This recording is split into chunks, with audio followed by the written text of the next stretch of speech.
About 3 years ago, I made a video called The 100 Essential Marvel Action Figures, in which I gave my own opinion on what 100 characters I thought you needed for the ultimate Marvel display, and also how much that was gonna cost you. And in the 3 years since that video came out, we have had an almost countless number of new figures made from Marvel Legends, Mafex, Select, Mezco, Figure Arts, Revoltech, and a whole bunch of others as well, which means we need a whole new list. So this is the new top 100 essential Marvel characters and how much that's gonna cost. So to make this top 100 a little bit more manageable, I'm going to break it down into different sections. So we're going to have Fantastic Four, Avengers, X-Men, Spider-Man, and each one of those sections I'm gonna rank from least important to most important. Then when it comes to the price, for a lot of the newer figures, that's going to be pretty easy. You can just go online and see what they're retailing for. For the older ones, I'm going to hop onto eBay and check out the sold listings and work out an average for what those figures are going for. So we have got a huge journey ahead of us, so sit back and get comfortable, because I'm David, you're watching Displaying Model Behavior, and these are the top 100 essential Marvel action figures and how much it's going to cost to build that display. So without further ado, let's talk about the topic at hand. And sorry, 1 second. Hello? David Displays Model Behavior. How's my favorite YouTuber? Hey, Big Money Dave, how you doing? I haven't seen you for a while. Baby, you're about to see a whole lot more of me, because guess what? What? I got you a new episode sponsor, and it involves two of y'all favorite things: Spider-Man Brand New Day and free-to-play squad-based RPGs. Wait, you're not talking about... Oh, I'm talking about... You serious? Say it with me. Marvel Strike Force, baby! All right, Big Money Dave, I got this. Spider-Man Brand New Day is swinging into theaters, and the Marvel Universe has never been hotter. So if you want to become a part of the adventure, there is no better time to do so than by diving into the world of Marvel Strike Force. Now, don't forget to tell them about the Webs Assemble event. Yep, I was getting to that. That's my boy. Because right now, the Webs Assemble Spider-Man event is live in celebration of Brand New Day, making this one of the best times for new players to join the game. Tell them about the promo code they can use to unlock Spider-Man, the Hulk, and a whole bunch of rewards. Yeah, okay, I was getting to that, Big Money Dave. All right, don't let me stop you. You can unlock two of Marvel's biggest superheroes, Spider-Man and the Hulk, for free by using the code SPIDEY. Now tell them more about the Webs Assemble event. Big Money Dave, you and I are gonna have a falling out. I'm just looking out for you, baby. The Summer of Spider-Man kicks off with the special event Webs Assemble, featuring new game modes and exclusive rewards. Compete in the Spider-Man Tower and Saga with brand new costumes and characters like the legendary Scorpion Breaker. Don't forget to mention the Spidey promo code. Dude, I've already mentioned it. Yeah, but you gotta do it again. It's called reinforcement. Jump straight into this Marvel Strike Force Spider-Man special event by using the promo code SPIDEY to get the 1-2 punch combination of Spider-Man and the Hulk, along with more rewards to build the strongest force from day one. So now's the time to wrap a little bow around this promo, and that's a Marvel Strike Force sponsorship on the books, in the pocket, and out of sight. So bring some model behavior to Marvel Strike Force and don't just watch the action unfold, be a part of it. I tell you, if that boy had a lick of common sense, he'd be a danger to himself.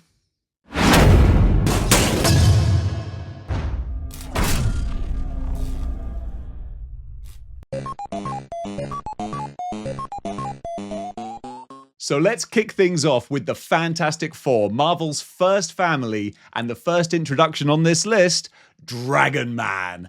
A brand new figure for this top 100, and what an absolute whopper this boy is. A Marvel Hasbro Pulse exclusive, made-to-order figure, and he did not disappoint. And it was important for him to not disappoint, because this is kind of where the HasLab concept has been moved over to. And I myself really miss doing HasLabs because it was so much fun. Were they all great?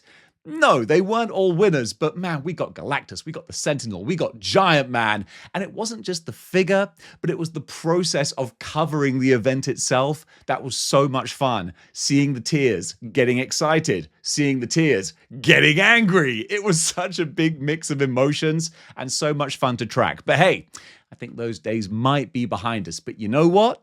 If HasLab has been replaced with the Hasbro Pulse exclusive made-to-order figures, and they're all as good as Dragon Man, I really can't be too mad. Because this big, huge, bulky purple boy, he's a heck of an addition to a Marvel display.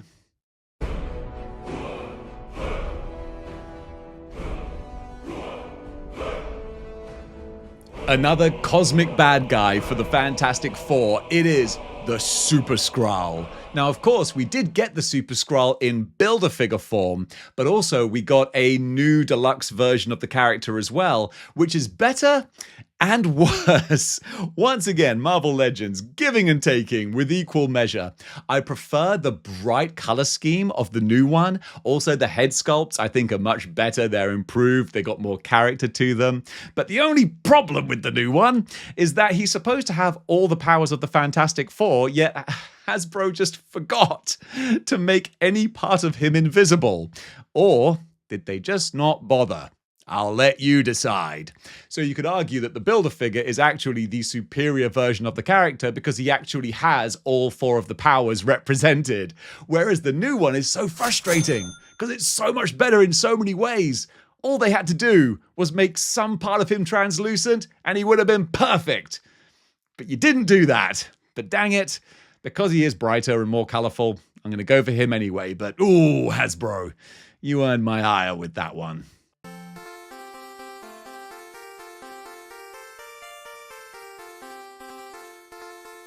One of the big cosmic villains of the Marvel Universe, it is Annihilus. And this character, as far as action figures are concerned, oh, it's a real heartbreaker because we were this close. We were this close to greatness, to getting a brand new Marvel Select Annihilus. He was there. He was being shown. He was good to go, baby.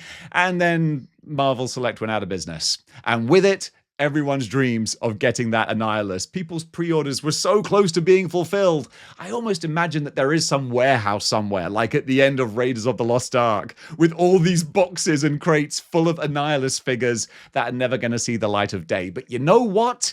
There's still the old Marvel Legends Build-A-Figure, which, even though it's real old, still holds up pretty well. I think it's because of the design of Annihilus. He's such a weird bug, armored looking alien thing that it doesn't matter how much technology and action figure production improves, he's still going to look pretty much just like he should do. So if you don't mind going back in time a little bit and rummaging around in the second-hand market, you can still find yourself a good-looking Annihilus.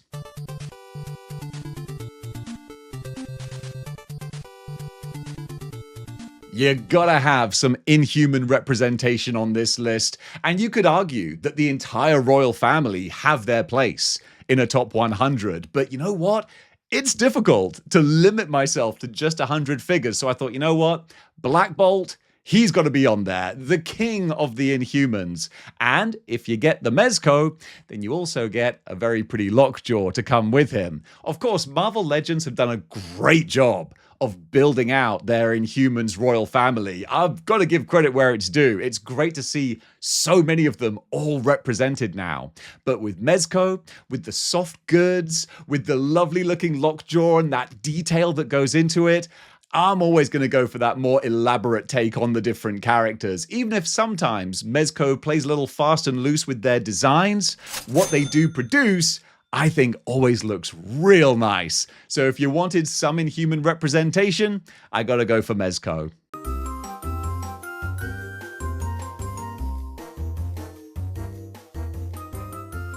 A figure that we've only just had announced, but definitely deserves to be on this list. It is the Mole Man. When we're talking about classic Fantastic Four characters, we gotta have this dude, especially because this new Marvel Legend 3-pack looks so good. Not just Mole Man, but two of his Moloids as well, and they look adorable. Having the whole set together with so many accessories as well is great to see Mole Man himself got 3 different heads, I think. The Moloids, they have interchangeable parts and pieces too. It's a real love letter to the character and the history of the Fantastic Four. So considering the additions we've had to the Fantastic Four line over the last few years, someone over at Hasbro is a big fan of Marvel's first family, and I really love to see it. This Mole Man, he's going to be a whole lot of fun when he finally arrives.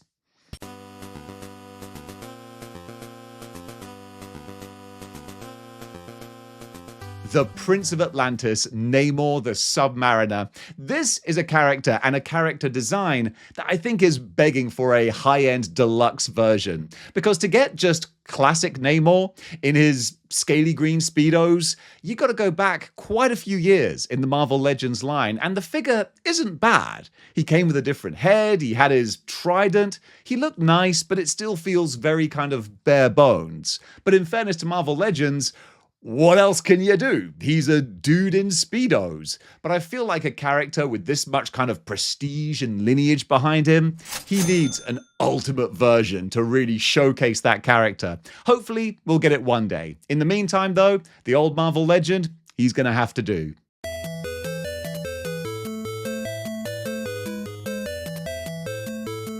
One of the oldest figures on this list, but absolutely an essential, has to be the Watcher. This is the Marvel Select Watcher, and he was originally released years and years and years ago. I'm going to have to do a little bit of research to find out how long it's been, but it's been a while. It's been such a long time, and the one that I have is actually a re-release. They tarted him up and put him out again at the same time that the HasLab Galactus was announced. Definitely some very smart marketing from Marvel Select, because before they re-released it, this dude was going for easily triple digits on the aftermarket. So thank goodness they gave us another bite at the cherry.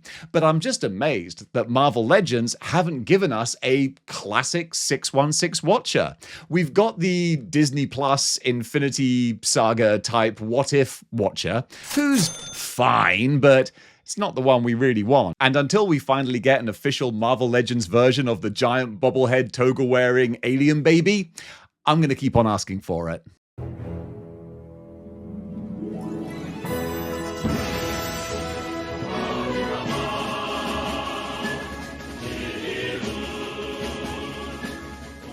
The Silver Sentinel of the Spaceways. Do they call him that? They should do. I feel like they have done. Norinrad, the Silver Surfer. Someone who doesn't have a huge amount of action figures, and none of them are super high-end, but the most recent Marvel Legend is definitely the best one that you're going to find. And look, if you're building out a Marvel Universe collection, of course you're going to need the Herald of Galactus. And the one that came in that comic book wave from Marvel Legends, he's good. But that's all it is. He's good. He suffers from the same problem that the Vision has, and I'll get to him later, in that manufacturers only want to give him this stoic, nothing going on look on his face. And it's like, no, he has emotions, and to have an angry, rah-looking Silver Surfer, oof, I'd love to see that. But we don't have that. We got static, stoic Norinrad, which is fine if you have him kind of orbiting Galactus. He looks the part. And also, I will admit, the chrome paint job on this version of the Surfer,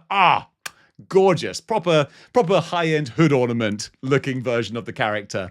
And that's exactly what he needs to be. So this is very nice.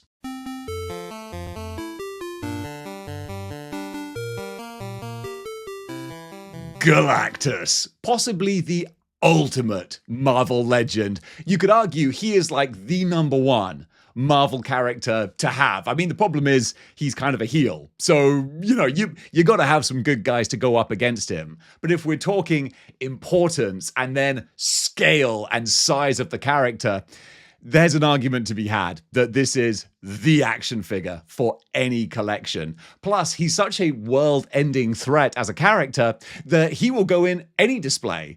Avengers, Fantastic Four, X-Men, even Spider-Man and street-level characters. You could have Galactus looming over all of them. And looming is what he does, because this boy is gigantic and definitely worthy of being a HasLab creation. And it does make me think, like, would we even get something this size with the Hasbro Pulse made to order? Because this is so big and so elaborate. I don't know if we'll see anything like this again. I sincerely hope that we do. But until we do, this boy, he kind of stands alone as being arguably the biggest and the best.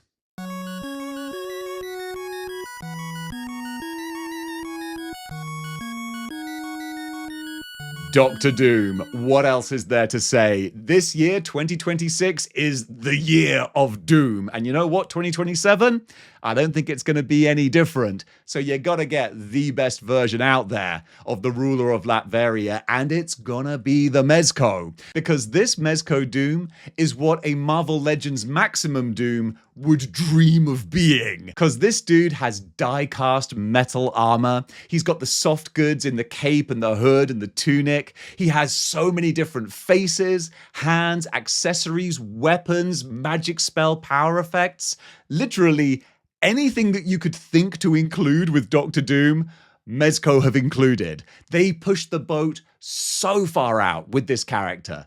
Is he expensive? Yeah, he is. But do you get what you pay for? This is one of those instances where I genuinely think you do. I look at the package, I look at what it went for back in the day, and I'm like, no, that seems fair. I do love just every little minute detail. Of course, he's got his handgun. Is it a Luger, I think? And you can still put it in his holster. You can clip the holster down. It's little things like that that make the whole thing feel so alive. So my hope is that they're going to be re-releasing this guy to tie in with all of the Avengers Doomsday hype and hoopla, because Lord knows, folks are going to be looking for the ultimate Doctor Doom figure. And until anything better comes along, which I'd be really surprised if it did, this guy is hands down, pants down. Not that Doctor Doom wears pants, but he is definitely the best Doctor Doom you're ever going to find.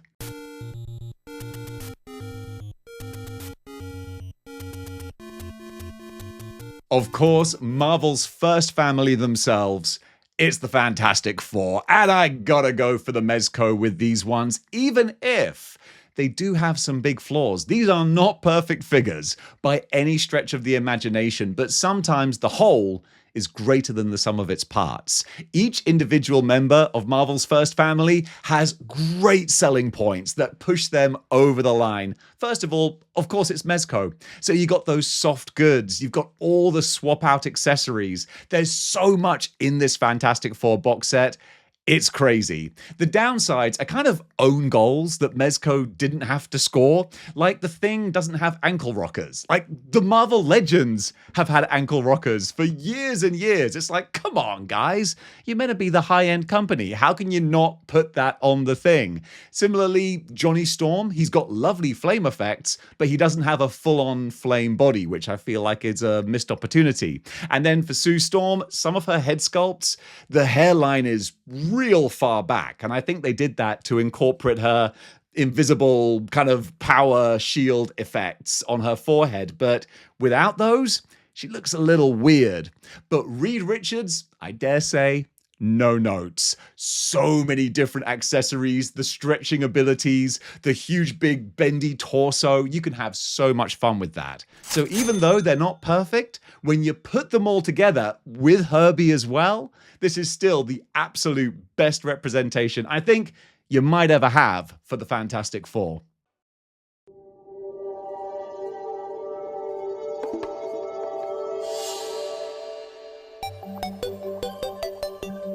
From the mystic realm, we have the Doctor Strange enemy, Gargantos, or Shumagorath, whatever name you want to give him. You can call him one of the best examples of what Marvel Legends can do when they really want to do it. Who would have thought that we would have got this crazy big starfish eyeball octopus boy?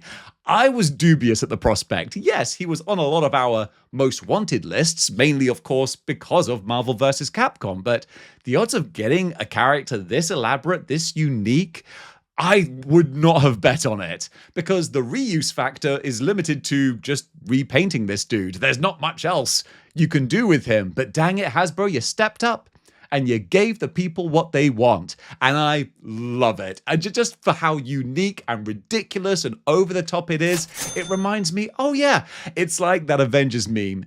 Is this what Hasbro Marvel Legends are? This is what Hasbro Marvel Legends should be. And by that I mean just going all in on doing justice to an obscure character, because when that happens, the results can be absolutely magic.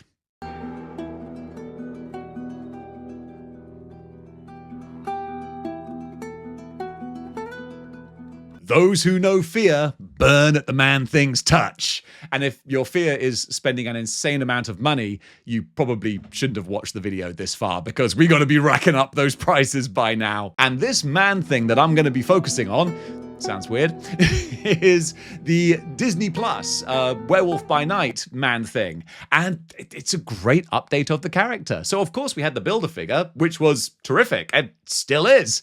Really nice sculpt, great work, big hefty boy, love it. But then they tweaked the design just a little bit for the Disney Plus show, and I think it actually really kind of enhances the character in his face. He looks just kind of still scary, like a monster, but kind of sympathetic and sort of lovable as well. So I love this new version that Marvel Legends gave us. He's got the size, got the heft, got the chonk, but also got a really lovable little face as well, or a big green face, whatever you want to call it. I think it's a good version of the character.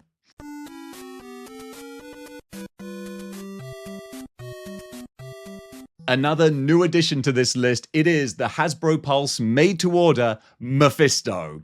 Loads of people were very, very happy to see this guy finally announced, because it put an end to the rumor and scuttlebutt of, oh, I don't know if Hasbro would ever make a devil figure. Well, they have, and he's okay.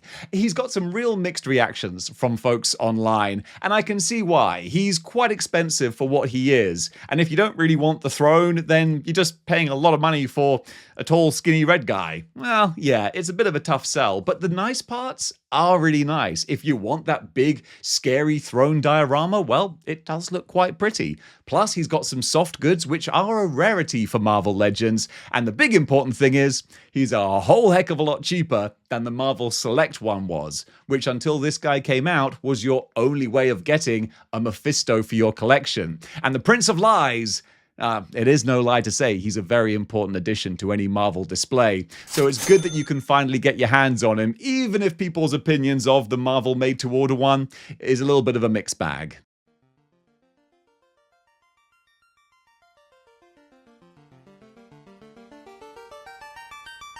The master of the mystic arts, Doctor Strange. This was a character that I was really torn about when it comes to which design I think is the best one, because I love the Marvel Legends Doctor Strange. For the longest time, he's been #1 in my best Marvel Legends ever list. But I can't help but go for my Mezco bias, and it is a bias, but it's just my personal aesthetic choices. I love the soft goods, and Stephen Strange, just his character design, it's a lot of soft goods, so that is Mezco's wheelhouse right there. Do I think this figure shows its age a little bit and would benefit from an update?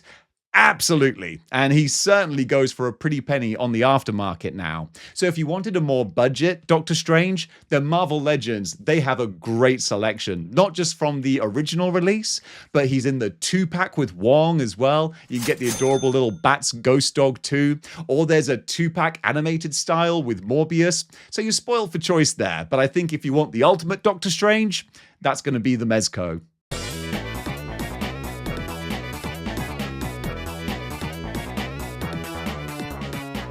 Sweet Christmas, it's Luke Cage, and I was really torn here because I wasn't sure if I wanted to go for old school vintage Power Man or modern aesthetic looking Luke Cage. And because my collection skews more towards the modern and hitting that 90s sweet spot, I'm going to go for the Power Man from the Iron Fist 2-pack. Because hey, that Iron Fist is very nice as well. But the Luke Cage, yeah, he looks real good. Considering that the design is just a dude in jeans and a t-shirt, it's difficult to zhuzh that up and make it look really enticing to an action figure collector. But I think that Hasbro did the best that they could with the design of the character, doing a great face sculpt, too, in fact, I do believe. Plus, he's got the knuckle dusters as well. Everything that they could do to make this a nice figure, they did. So you gotta have Luke Cage. If it's the 100 most essential characters, I think he definitely qualifies. And this is the best version to get.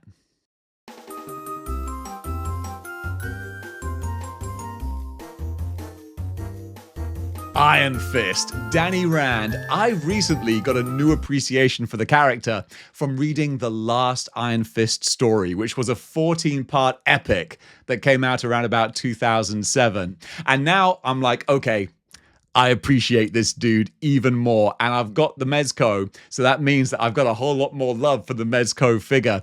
And even though the Mezco figure doesn't have his classic costume, it still looks great. Would I think it's even better if he did have the old school V-cut going on with the tattoo on his chest?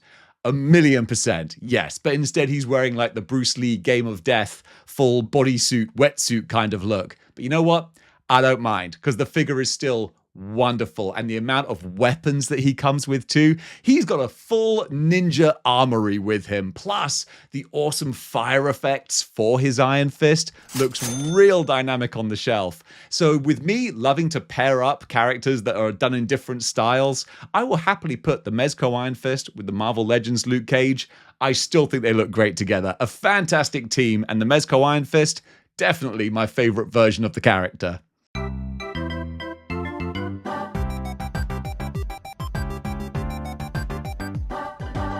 Moon Knight, one of the more brutal street-level characters in the Marvel Universe, and one who has some real nice action figures. The first Moon Knight I had, I think, was the Marvel Legend. Then I got the Mezco, which was wonderful. And then the last one that I upgraded to was the Revoltech. And the Revoltech one is fantastic. The design of the character really lends himself to the Revoltech style, where he's wearing that kind of body armor that sort of tessellates and moves over each part and panel. So it works so well with the articulation of Revoltech. But I gotta say, if you're not a Revoltech fan, we have just had the Marvel Rivals Moon Knight, not released yet, maybe, but certainly available for pre-order, and he's got a really fun design too, because it's a bit more involved. It's got some more color, some more pockets, pouches, straps, so it's not just the stark white. So whichever version of Moon Knight you want to go for, there is a high-end version. But for me, I still love the Revoltech. That, for my eye, is the best one to get.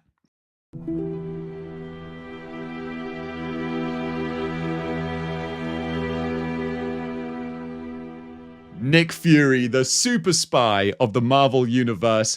This guy, of course, has two very different versions. You've got classic old school Nick Fury, or you've got the Sam Jackson Nick Fury Jr.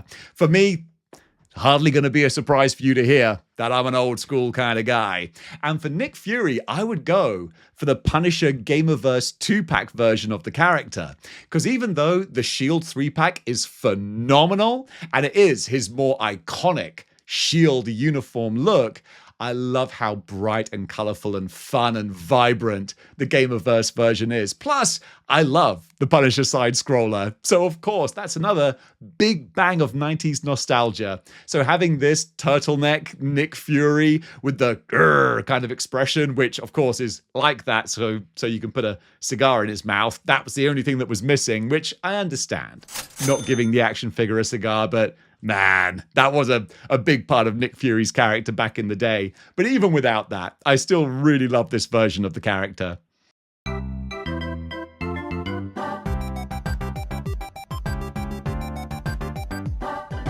You know, they say there's only one blade, and there's only ever going to be one blade, but that is not true. There are, in fact, several blades out there, all by different manufacturers. The Marvel Legend is very, very nice, talking about the Mindless One Bath version of Blade. Great figure from Hasbro, but if you want to go more high-end, it has to be the Mezco. I think the Mezco looks phenomenal with great soft goods and a load of accessories. But you know what? Mezco, they looked at it and they went, we can do better. So they just recently announced that they are going to be doing a new version of Blade in his Marvel Knights game sort of costume, which is very much in line with classic Blade, Wesley Snipes type Blade. It's all the main archetypes you need for a great definitive version of the character. So we've only had the announcement preview so far. So I can't say that that is the best, because we just haven't seen enough of him. In the meantime though, Mezco still win, because their existing version, absolutely fantastic.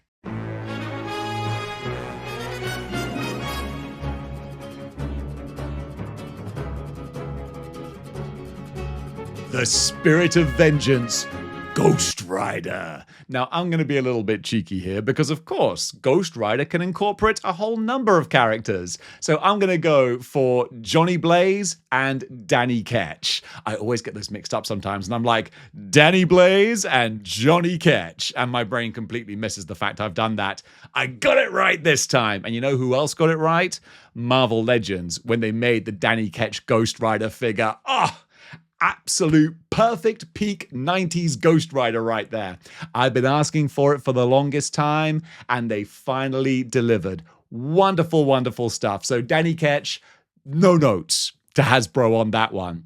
And then for the Johnny Blaze, they just recently revealed their old school red motorbike, bright colored, classic retro Johnny Blaze, which is terrific, but I don't want to double up on Marvel Legends. So instead, I'm going to go for the Mezco version of this same character, because I think that looks real nice. The bike is great. The soft goods on the character are nice. I had the Danny Ketch version of this Ghost Rider, and I will admit it has some caveats. The main one being that with the electronics that light up the fire in the skull, it means you can't really move his neck at all. That's a bit of a shame. And also the big one is that his feet don't actually reach the pedals, which I will accept is a big flaw for a Ghost Rider. But still, I love the overall aesthetic. And if you have him kind of like leaning on his bike, like he's, parked, then you can get around the proportions not really working. So him, along with the Marvel Legends Danny Ketch, that's a great pair of Ghost Riders. This was a triumph.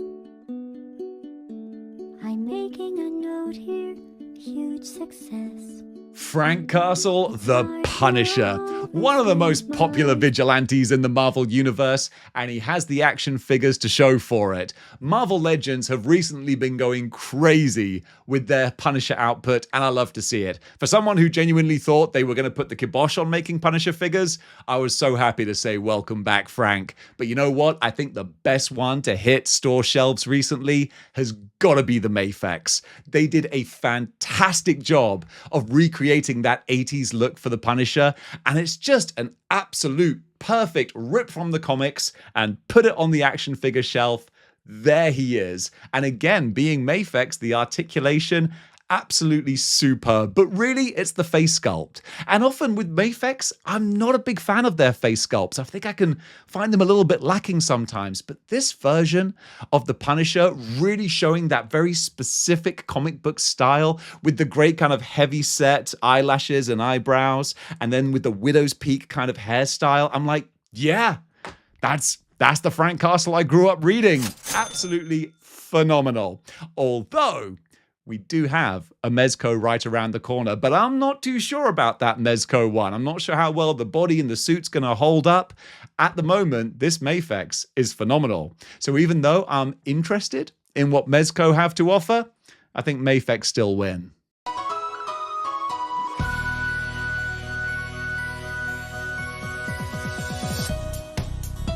The Man Without Fear, Daredevil. Once again, so many great versions of the character.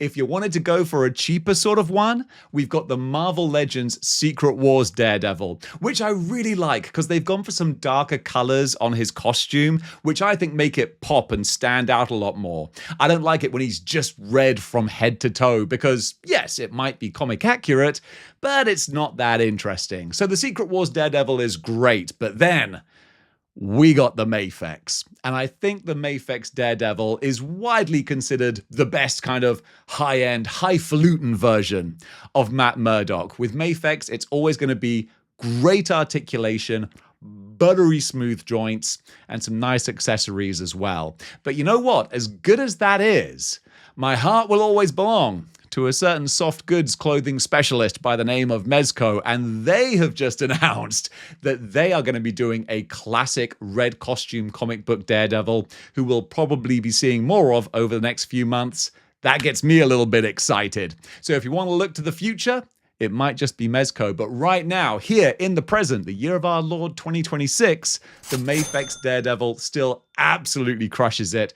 Plus, they recently showed a prototype of an upcoming likely yellow and red Daredevil costume coming out. So as the years go by, there's only going to be more to choose from. It's a good time to be a Daredevil fan.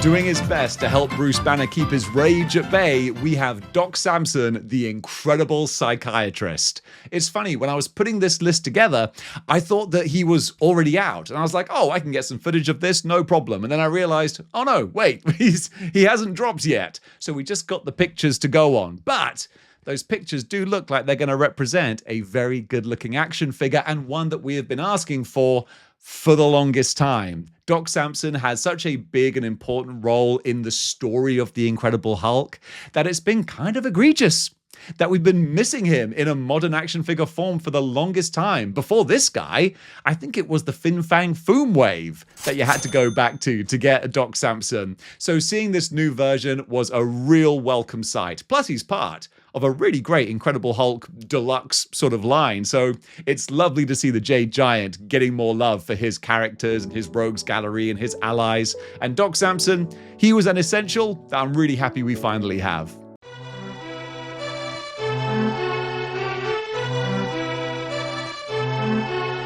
The Abomination. Marvel Legends had fun with this one. They finally did what so many of us had been asking for them to do. They remade the Abomination on the Gamerverse Abomination body, and then we all complained because it's not comic book accurate, which they probably should have seen coming. But you know what? Even though it's not perfectly comic book accurate, it's still such a badass sculpt that I think a lot of us, myself included, are willing to look past that. Would it be better if he had underpants on? Of course it would be. Would it be better if he had more of the lines down the body? Ditto. But is he still a wicked looking version of the Abomination? Yes. Yes, he is. It's hard to say that he's better than the Marvel Select version, because that version, it does have all of those comic elements that you want. He's got the lines, he's got the underpants. That goes a long way. But what he doesn't have is much articulation. He's kind of a big brick of a figure. But what a brick he is. But no. I want to go more modern, more contemporary, better quality of life improvements. That mainly being much more superior articulation. So even though he's not perfectly comic accurate, I think that the Marvel Legends Deluxe Abomination, that's definitely the peak version of the character. For now.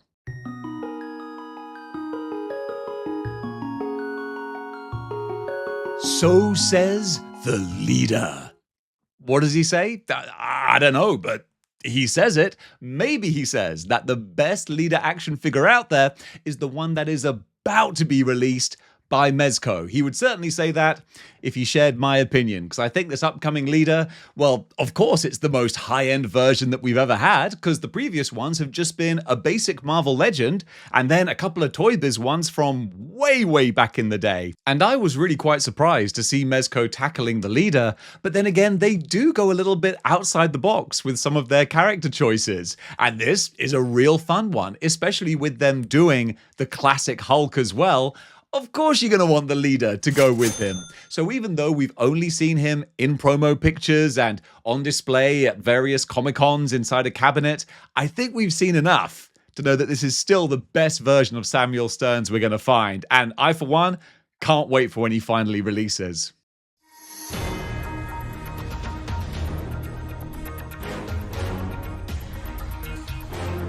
The sensational She-Hulk. I tell you what, the Marvel Legends Retro She-Hulk, she looks real great. She does. She's got that bright, smiling, passionate, vivacious look to her. That's the way that the character should be presented. But you know what?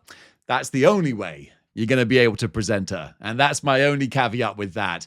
A Hulk character without an angry face, it just feels like there's something missing. Plus, even though this is her classic old school costume, I think what we all really want is the purple and white one. And you know that Hasbro were like, oh, don't worry. We know that's what you want, but you're going to have to buy this one first. Hey, don't hate the player. Just love the game. And I do love this action figure as well. Even though it doesn't have a huge amount of accessories and it's not the costume that I personally wanted, it's still a great looking version of She-Hulk. I ain't mad at it. And if you're building out a Hulk display, then after Bruce Banner, I would dare say she's going to be the most important addition.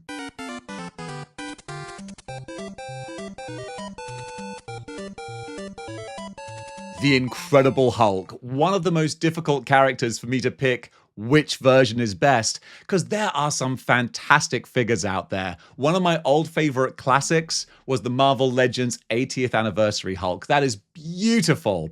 But then they did the Maximum Hulk, which got mixed reviews, and now we've got the Professor Hulk as well, who may just be the best one out there. But you know what? My favorite for the longest time was the Marvel Legends Select. This dude was so big and imposing, honking, chonking, massive, Incredible Hulk.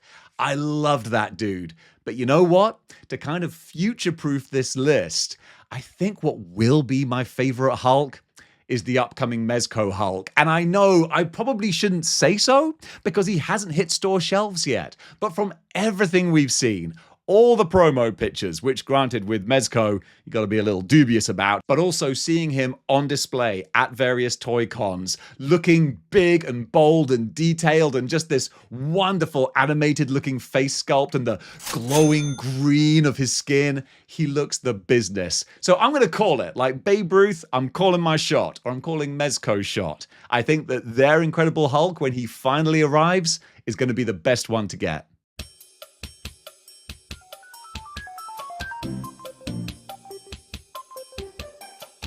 This list should include Deathshead, yes? Yes, Deathshead, it should do. This is kind of a deep cut sort of character, or at least one who is not massively mainstream. But hey, he was popular enough to get a really nice Marvel Legend, and I always loved the aesthetic of Deathshead. This crazy big alien cyborg character with the mace and the cape and the huge big tusk fangs. Love it. And the fact that he canonically has had like adventures with Doctor Who and like he bridges all these different comic universes. I dig it. I dig it so, so much. So even though he's not an A-list Marvel character, I think that the Marvel Legend is so good and so bright and stand out that you absolutely would be doing yourself a favor to include him in your display. And then even if you're showing someone around your collection and you're like, these are the most important Marvel Legends, they'll be like, yeah, but who's that guy? You can say, ho, ho, ho, that's Deathshead. Let me tell you all about him.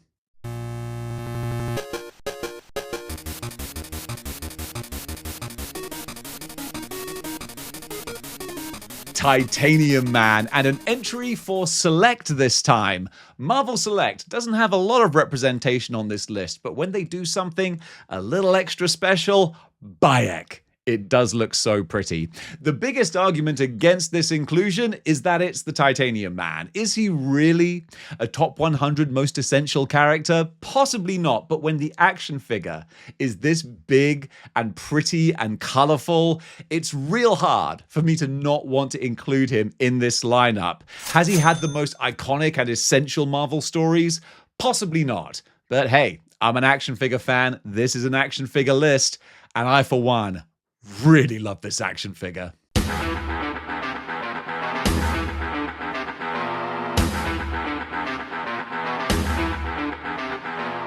The mechanized organism designed only for killing, or computing, depending on who you ask.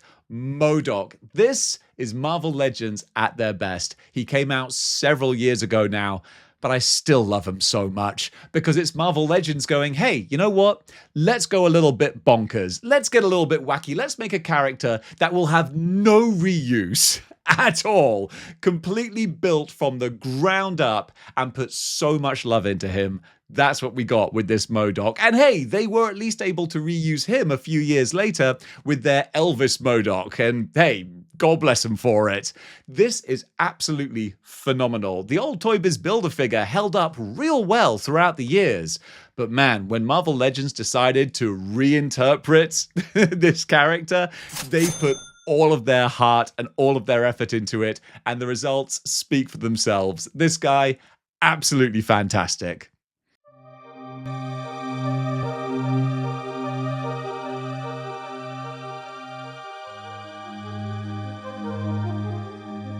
One of the Avengers' big baddies, we have the Absorbing Man, and I'm still gonna go with the Absorbing Man Build-A-Figure from like 2015, 2016.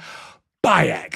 He does show his age now. The articulation, not great. The ball hips, they stand out. But you know what? Compared to the figure that came out literally just a couple of months ago, he's still superior because he's big and he's got his power-changing effects. He's so much more interesting.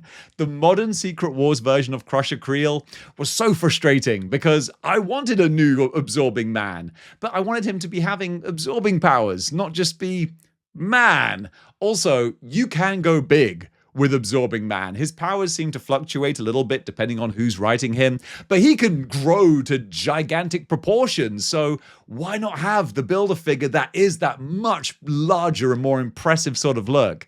I'd love to see a deluxe version that has that size and stature, but with modern articulation and all those kinds of things, but since we just got the more basic bare bones one from the Secret Wars line, I don't know if that's going to happen anytime soon. It'd be lovely if it did, but in the meantime, I think the Build-A-Figure is still the best version.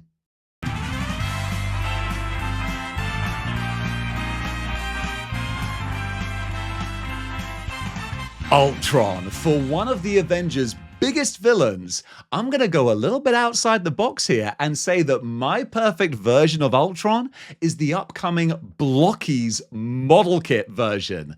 This has just been revealed and won't be hitting store shelves for a little while, but I've seen enough from it to know that this is the Ultron that I've been waiting for the longest time, because even though the Marvel Legends version is real nice and very classic, that's not the version of the character I want. I want a more modern, badass, elaborate-looking version of Ultron.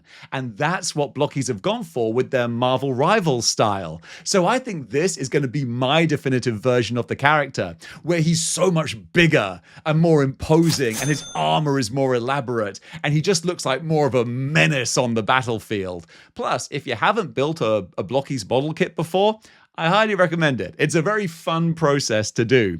So even though I'm not big on collecting Marvel Rivals figures, I think this one could be fudged in perfectly with a 616 display. So it's fun to mix up the different lines and genres, so much so that I'm even including a model kit. This version of Ultron, probably going to be my favorite.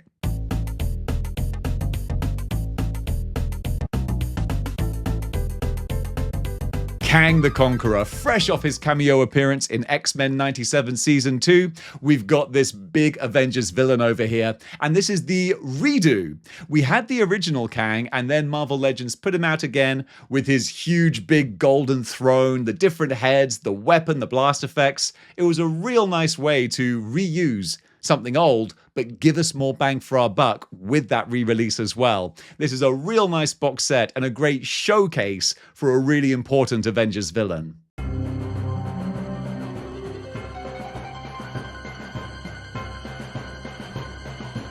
The Red Skull, one of the most despicable villains in the Marvel Universe, and one who has a couple of really nice action figures. If you wanted to go for something kind of basic, the Marvel Legends Red Skull is fantastic. It really, really is. I love that. As a Marvel Legend, this is kind of like the peak of what their basic figures should be, in my opinion.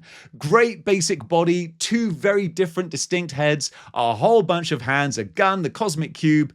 Wonderful stuff. But if you want to go super high end, and I know you do, because that's what this list is all about, you've got two different Mezcos to choose from, both of which are not easy to come by. You've got his Hydra uniform look, which is very sort of imperial and very mean looking, or the one that I think is more fun, which is his classic green jumpsuit with a huge big flamethrower on his back as well. Either one of those is a great classic kind of Red Skull. I would definitely go for the more kitsch kind of version because I think it's so much fun. Unfortunately, they're both real hard to find now, until maybe Mezco might decide that they want to re-release them. If they do, I'd be a day one pre-order, especially for that flamethrower version. But until then, if you can't find those, the Marvel Legend is great. But maybe one day, I might get my hands on the Mezco.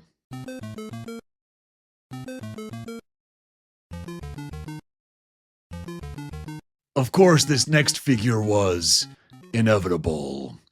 Thanos. And my favorite Thanos, easily, is the Mezco. And I know that that is not a popular opinion. And I can accept that. The Mezco Thanos has a lot of flaws. He's got the stumpy body. He's got the restrictive spacesuit. He doesn't really have much articulation in his joints.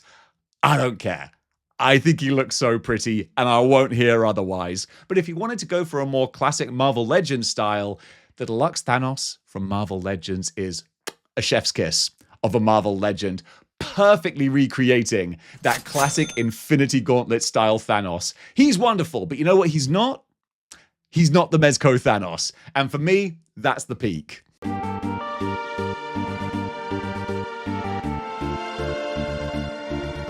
Loki. You would have thought that this guy would have countless action figures, considering how huge he became in the MCU and how important he is to Thor and the Avengers.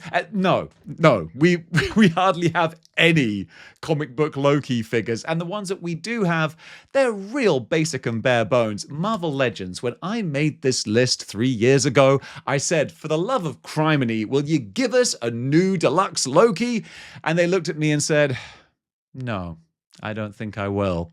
So I'm still asking you, 3 years later, give us a maximum Loki. Because the best one I think is out there is the old Toy Biz Loki from so long ago. I can't even count how many years ago it was that this figure came out. But if we're looking for a Loki that has a really elaborate costume, that has beautiful sculpting and paintwork, we got to go all the way back. Because the modern ones, they just aren't cutting it. But Toy Biz is still the best one out there until Hasbro finally decides that they want to do something about that.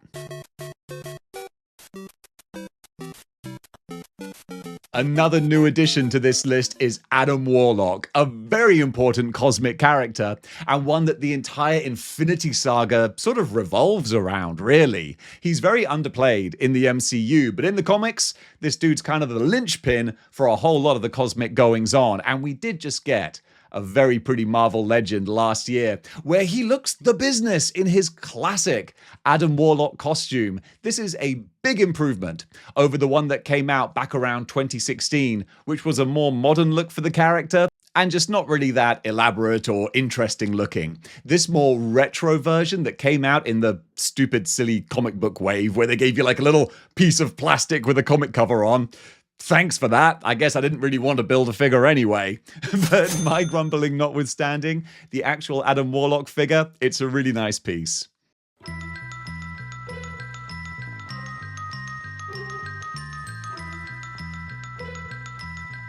Possibly one of the greatest Marvel Legends ever made. It is Odin. I mean, come on, this dude is the king of the gods. Of course he should have a Marvel Legend befitting of him, and he does. This deluxe figure is absolutely incredible. He's heavy. He has got heft and weight. He is a big, chunky boy. And of course he is. You look at the amount of armor he's wearing. Of course he's going to weigh a ton. But Marvel just went so hard on this guy. They did all the extra work with the different heads, the weapons, the cloth goods cape. He's got his ravens. I adore this guy. And I'm not even a Thor collector. I'm not a big gods, mystical, fantasy kind of person.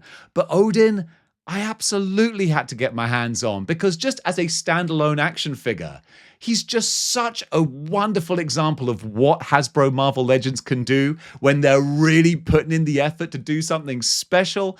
Like I've said before, if an alien landed and said, hey, what's a Marvel Legend look like? I'd go, well, I'm being generous, but they can look like this. And even that alien will go like, dang, that is a good looking action figure.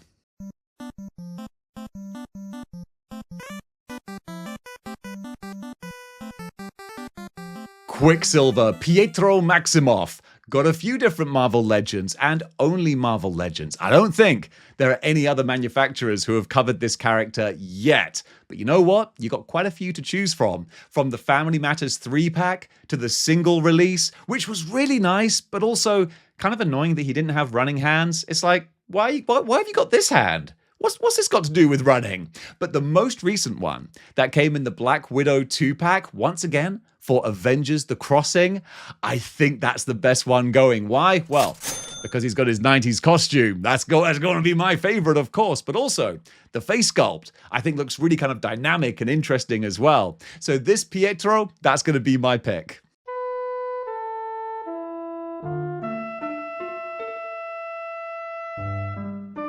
Wow Machine! Wow Machine! War Machine, baby. Oh, I was so close to adding the deluxe War Machine from Marvel Legends, because it is a fantastic figure. Nowadays, they probably would have sold that as a maximum War Machine, but back in the day, it was just deluxe War Machine, and you got your money's worth from him. And then they redid him in a lovely retro kind of style as well.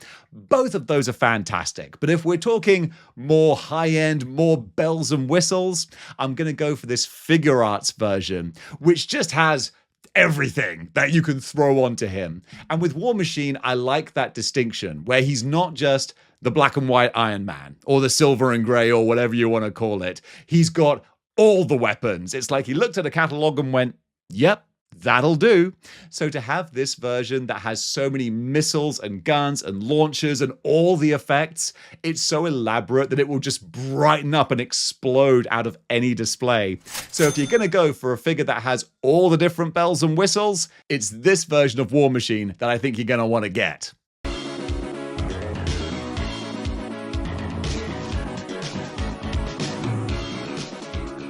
The Vision. If you want the best version of this here synthezoid, I would recommend getting the Void Build-A-Figure version of the Vision. There are a lot of V's in that sentence, but I managed to get them all out. There's a brand new one that's going to be coming out with the Scarlet Witch in a Crossing 2-pack, but I think he looks terrible. To be honest, I think he looks really, really bad. They went for something with that big plastic cape. I don't think it works. And then his costume, it's the 90s costume, kind of, but the execution, it ain't great. I think the one that came out a couple of years previous, that's the better version. The only thing that I'm kind of disappointed about with all versions of the Vision is that he only ever has the flat, stoic, nothing going on face. And I think a lot of people think, well, yeah, he's a synthezoid, he's a robot, he's an android, he doesn't have those emotions. Yes, he does. And we know this. Vision has been angry, happy, sad, melancholy. He's felt a fleeting sense of ennui. We literally have a classic Marvel Comics panel with him crying. It's like the dude shows emotion. So stop giving the Vision blank faces. I tell you what, if they had given him a rah going into battle animated face in that 2-pack with the Scarlet Witch, that would have made it so much better. And then you could have popped that head onto the older body. You would have had the ultimate version of the Vision right there. But that never happened. So instead, just go for the one from the Void Wave.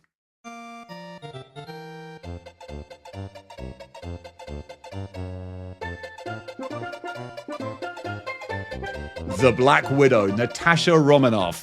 Marvel Legends set a new standard for their female action figures with their super articulated Black Widow.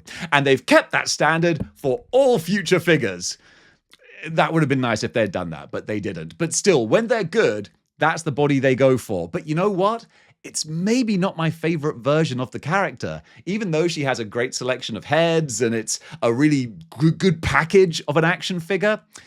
The Avengers Crossing Black Widow, that's my 90s Black Widow, but more so, she has more color in her as well. It's a more interesting design. She's got the great red sections on her costume that create that kind of spidery sort of design. Her wrist gauntlets have some more pop to them. I really like this version. So even though you could argue that the super articulated Black Widow is the most high-end version with a whole bunch of heads as well, it really is great.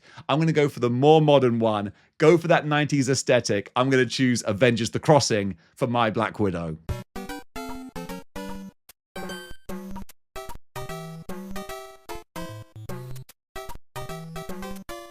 The Scarlet Witch, Wanda Maximoff. This is a character who has only really been done by Marvel Legends. I was racking my brains to try and think, no, surely there must be another Scarlet Witch out there. I don't know if there is, but I would like there to be, because while the Legends are nice, I think this character deserves more of the high-end treatment. But in the meantime, Marvel Legends have just put out, or at least revealed, what might be my favorite look for Wanda Maximoff with their Avengers The Crossing Scarlet Witch. This is my 90s Scarlet Witch design, so I love it for that. Unfortunately, you gotta pay a vision tax to get her, because I don't think anyone likes that vision that they showed off in that 2-pack.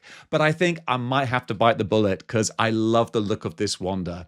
With the 90s style costume that's kind of more elaborate, but not too over the top. It's just got nice detailing on it. And then I think the face sculpt looks really, really good. Some new magic power effects. Yeah, until anyone else goes real high end with it, I think this is the best Wanda you can find.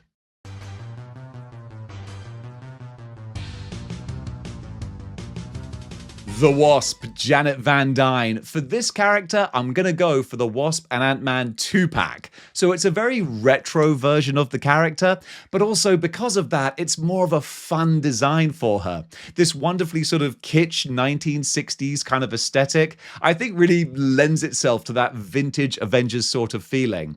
And I do accept that that does kind of mix up the aesthetics of your display, because for me, I of course want to go for a kind of a 90s kind of look. But if it was going to be a 90s Wasp, then I'd probably need to try and track down the old Toy Biz Mutant Wasp, which I don't think is really going to go with the rest of the modern action figures. I would love to see Hasbro give us Mutant Wasp, but I don't know if that's going to be coming. But then again, they are doing the crossing figures, so you never know. It's the same sort of era. But until that happens, the 2-pack Wasp with the old school fashionista kind of design, it's a real fun version and the one that I would want to have.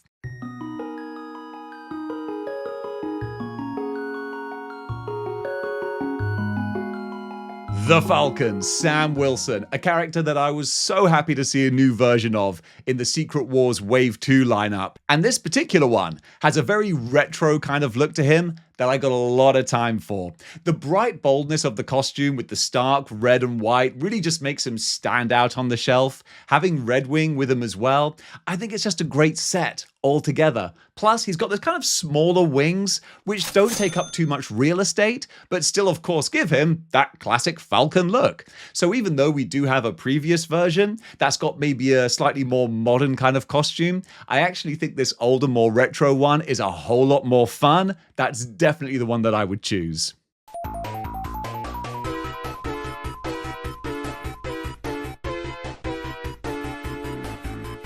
Clint Barton, Hawkeye, a returning figure from the previous list, because I don't know if we're going to get a better version of this character anytime soon.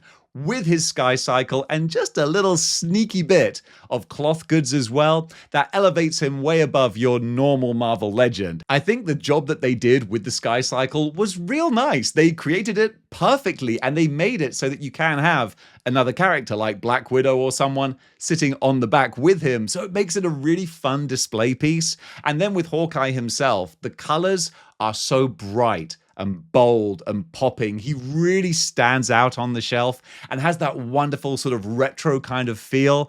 I dig it so much. Then with the bow, the quiver, all that good stuff. A fantastic package. And even though we do have a new Hawkeye figure, that's the Bullseye version of Hawkeye. And of course, it's much more dark and muted. If you want the classic Avenger, the Sky Cycle box set, that's the one to go for.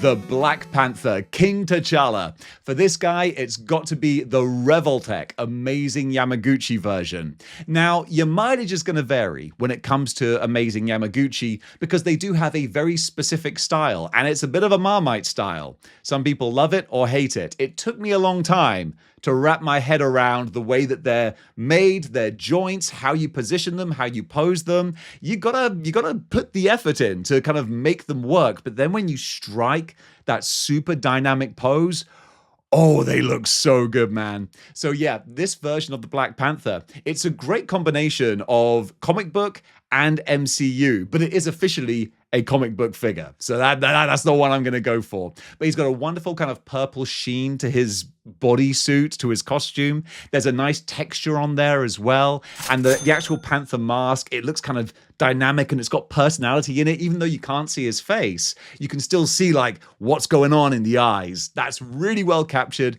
Revoltech did a great job with this guy.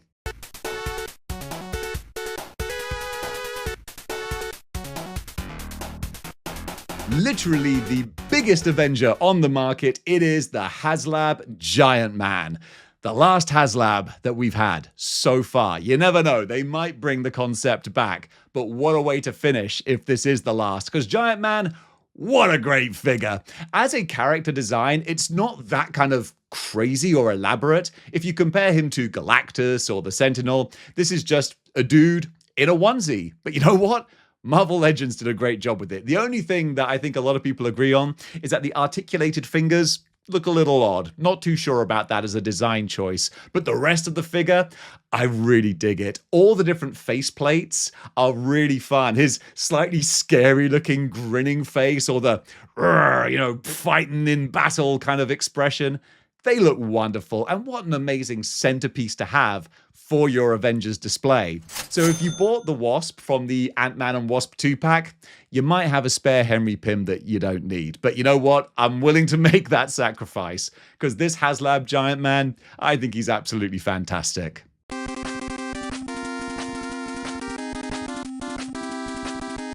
Behold the mighty Thor. And this dude has had a lot of high-end figures made recently. Over the last couple of years, we've had a Mafex, we've had Revoltech, we've got an upcoming Mezco, which looks lovely. But I don't mind saying that the Marvel Legends Maximum Thor is probably the best one that you're going to find, especially for the price as well. Because with the Mezco, or the Mafex, or the Revoltech, you're looking at least 3 digits for this figure, whereas with the Marvel Maximum Thor, what is he, about $50 give or take? That's still a lot of money for a Thor action figure, but you get a big, chunky, badass looking Thor who's sporting what might be, I think, his best costume. I love this redesign where it keeps the essential elements that you recognize as Thor, but just makes it look a little more contemporary, a little more real world, a little more believable as an actual Asgardian god character. I think it's great. Plus, he comes with a couple of fun extras like the Throg of Thunder. The thing he doesn't come with, though, which is a big step down, is no spinning Mjolnir. How can you call it Maximum Thor and not have a spinning Mjolnir? Marvel Legends, that is egregious. But if you can look past that and appreciate the size and heft of the figure, the animated looking, really good head sculpts. It's a terrible word to use. Good. Great descriptor, Dave. It's good, but they are good. They're real good. So yeah, for your definitive Thor figure, I'd have to go for the Maximum Marvel Legend.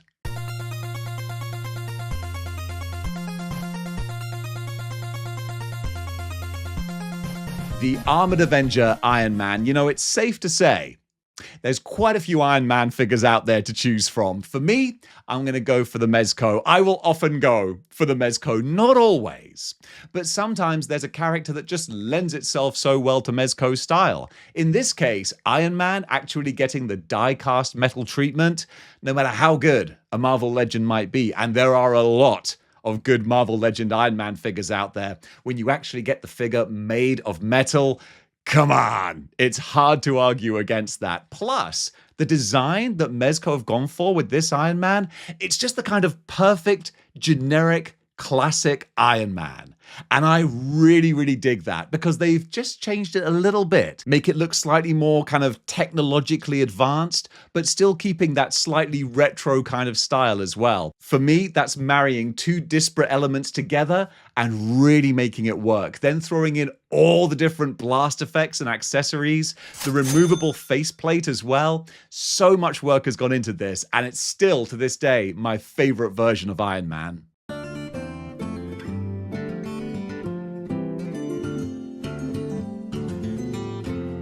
Now this might be a little bit controversial. In a list that is limited to 100 places, I'm kind of technically doing one character twice, and that would be Iron Man with the Hulkbuster armor. But you know what? Sometimes I'm willing to make a little caveat when Marvel Legends push the boat out and give us something that looks real nice. And the Hulkbuster armor, yeah, that looks real nice. I think that they weren't afraid to go big with this dude. You pick up the box that he's in, and it is heavy. There's a lot of plastic in that. And they've recreated this badass looking Hulkbuster armor that we've been asking for a long, long time. And I love that they did go the extra mile with it, giving you the removable helmet and the Tony Stark head that can sit inside there with like his flight gear on. That looks really, really nice. So what I would do with my display is have the Hulkbuster armor there with the head removed and then the Mezco Iron Man kind of flying out of it like he's ejecting from the armor. Man, that would look so great. Dang it. I need to set up a new display now because I want to be incorporating these different designs and different characters. That would be so much fun to do. But yeah, Hasbro did a great job with this Hulkbuster.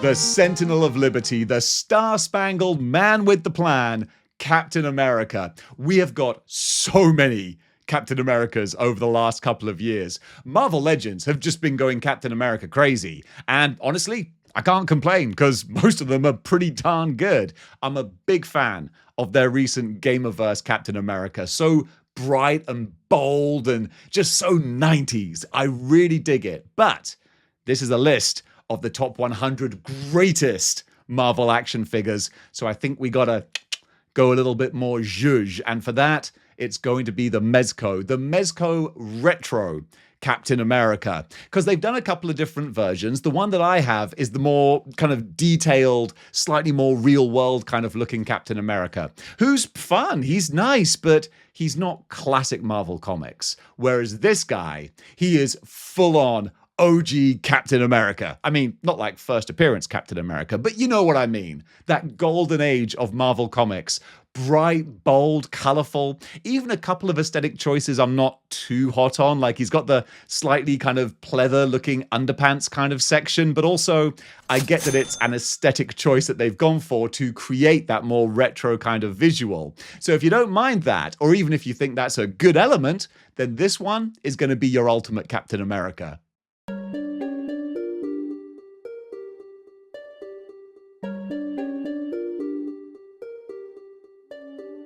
The mutant hunting menace from the future, it is Nimrod. So Nimrod originally coming out in a 3-pack with Phantom X and Psylocke. We just recently got this more retro look for the character released as a single deluxe figure, and I like the additions they made. Addition by subtraction in some ways. They took away the little butterfly, dragonfly bit that plugs into his back, which don't get me wrong, I actually really like, but that's for a modern Nimrod. If we're going for the old school version, this popping pink one is exactly the way he needs to look. And for some reason, I find this one looks a little more intimidating, probably because it reminds me of the first time I was introduced to him when I was younger, more impressionable, and a little bit of a scaredy cat. And Nimrod kind of freaked me out. I was like, wait a minute, whatever you can stop him with, he will evolve to then not be damaged by? That's terrifying. So yeah, I got a little love for Nimrod. Plus, that was the character that taught young Dave that Nimrod wasn't just an insult, but it was a word for hunter. And I was like, oh, that's why they called him that. There you go. Thanks, Marvel Legends, or Marvel in general. You taught me a lot of things that I probably wouldn't have otherwise known.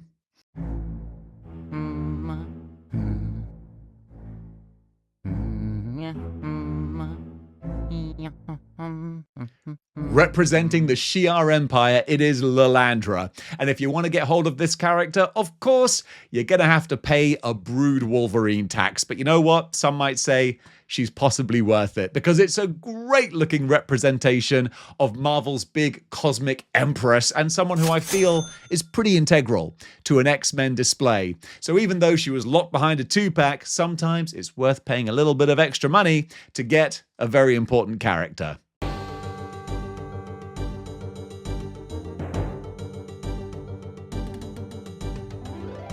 And if you've got Lilandra, then you're gonna have to have her superpowered cosmic bodyguard as well. It is Gladiator. I freaking love this 2-pack Gladiator. I think that his raw looking head looks so fierce with the power emanating from the eyes, and also just the design of Gladiator is so fun considering how bright and colorful he is. The huge big mohawk, just a great figure to have standing on your shelf that's gonna radiate so much fun from him. Plus, if you're getting this Gladiator, you might have to buy it as a 2-pack, and the character he comes with is a fantastic Deathbird. So I'm being a little bit cheeky here because I had to limit myself to 100 characters. Deathbird, as far as importance is concerned, didn't make the cut. I know Deathbird fans hurling abuse at me right now, but the figure is beautiful. So look, all I'm saying is don't shop around for a loose secondhand Gladiator. Just buy that 2-pack. And you know what? I'm not going to police your display. I'm not going to come over and go, excuse me, it looks like you have 101 figures in your Marvel display. That's not what I said. Nah, you know what? Shh, it'll be our little secret. You can throw in Deathbird too. Here we go.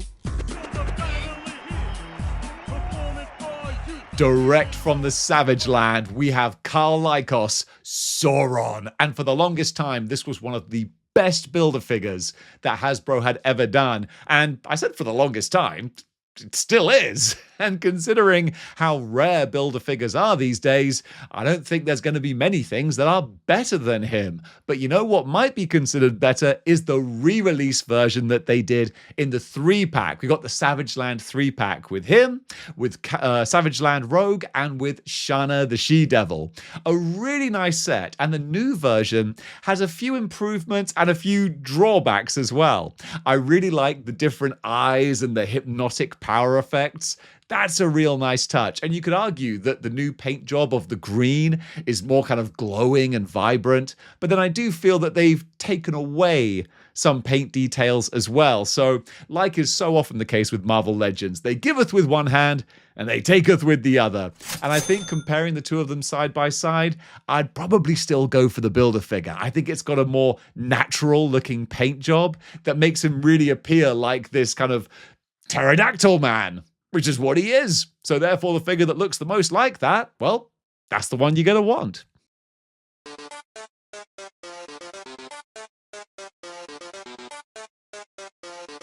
Another citizen of the Savage Land, we have Kazar. And the Kazar figure that came out in the Zabu wave, not a bad figure at all. And you know what? Since I just mentioned that he's from the Zabu wave, I guess you could throw Zabu in with this entry as well. In fact, you know what? If you're going to be buying the Savage Land 3-pack to get Sauron, you're going to have Shana as well. Can I include 3 different figures in one entry? I think I might have just done that. You know what? Yes, I did. So there you go. Technically, this entry is for Kazar. He is the most important one, I think, out of your Savage Land display. But you know what? You can't have Kazar without Zabu. And if you got Kazar and you got Zabu, what the heck are you doing not having Shana there? So there you go. 3 for 1. You got the whole Savage Land set.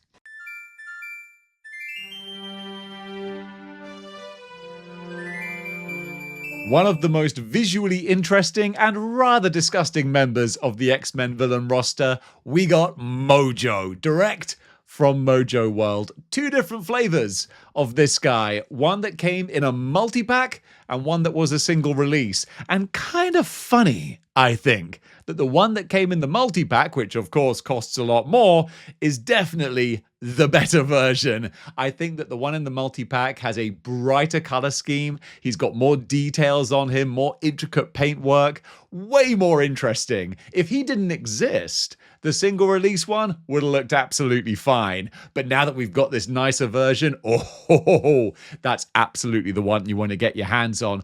And you can often find him going loose on his own. So now it's been a couple of years removed since that multi-pack came out. So people have broken it up, they've sold it on. If you go onto eBay, you can probably find it for a pretty reasonable price. I know I did. I was quite happy when I got mine. I was like, oh snap, that was a good deal. Hopefully you can find one too.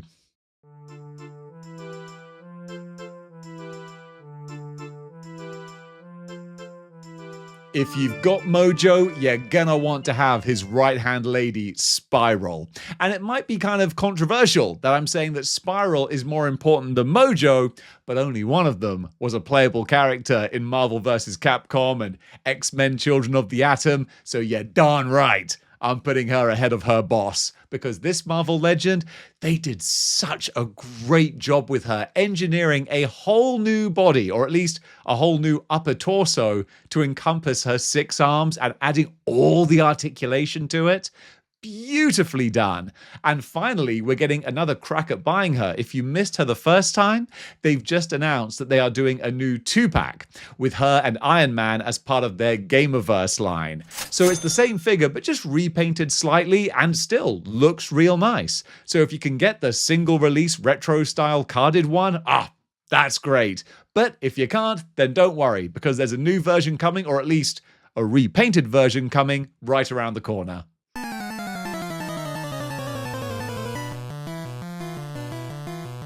His name's Cable, and he's from the future.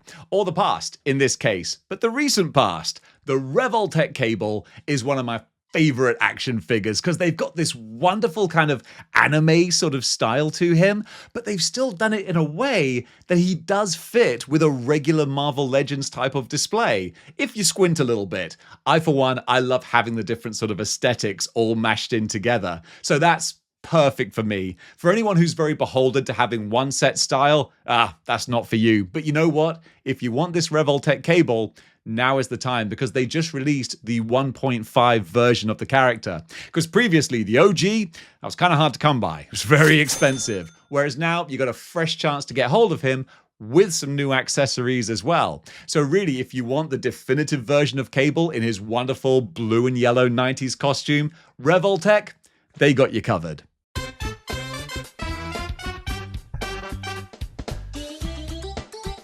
Jubilee, another character who I think has had a bit of a renaissance, with X-Men 97 showing what she's capable of, and Mafex also showing what they are capable of. They recently put out their version of Jubilee in her classic 90s gear, and I'm really rather fond of it. I was this close to picking her up, because for the longest time I was always saying I want to get the definitive version of every character, and this absolutely is the definitive version, with the different heads, the nice power effects, and of course, the soft goods on her big yellow jacket.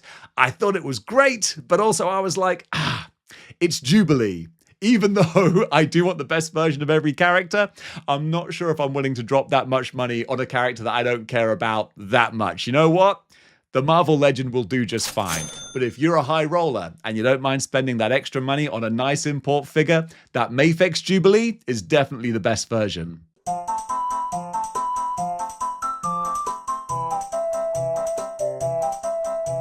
One of the biggest and best Marvel Legends of the last few years, it is Frederick J. Dukes, the Blob. What a fantastic deluxe figure this was, giving him all the size and heft and girth that the character needs without being too gross. Because I'm sorry, Toy Biz, your Blob was just too hard to look at. This guy feels a little bit more animated, a bit more comic booky, a bit more fun. And speaking of fun, the two different head sculpts you can get that give such unique looks to the character, that's wonderful. I love his big open mouth kind of look. It's so much fun. You can have him charging into battle along with the rest of the Brotherhood of Mutants. Just a phenomenal not going to redo that. A phenomenal addition to the Marvel Legends collection, and especially to your X-Men villains.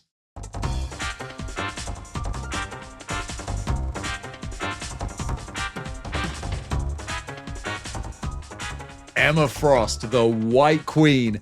This character has had a lot of action figures recently, from the 616 to the 97 version. We got the Hellfire Club box set. We had a little bit of an Emma Frost renaissance, and I'm happy to see it. So I was a little bit torn as to which version of the character to recommend. I think the one that I have is the retro-carded Emma Frost in her human form.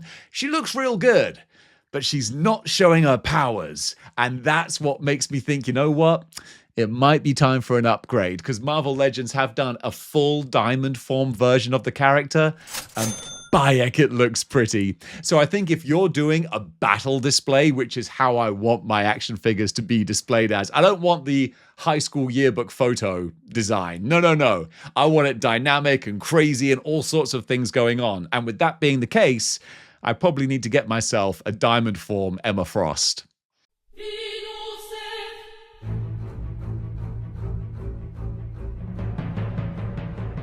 And now for something a little bit sinister. Mr. Sinister, Nathaniel Essex.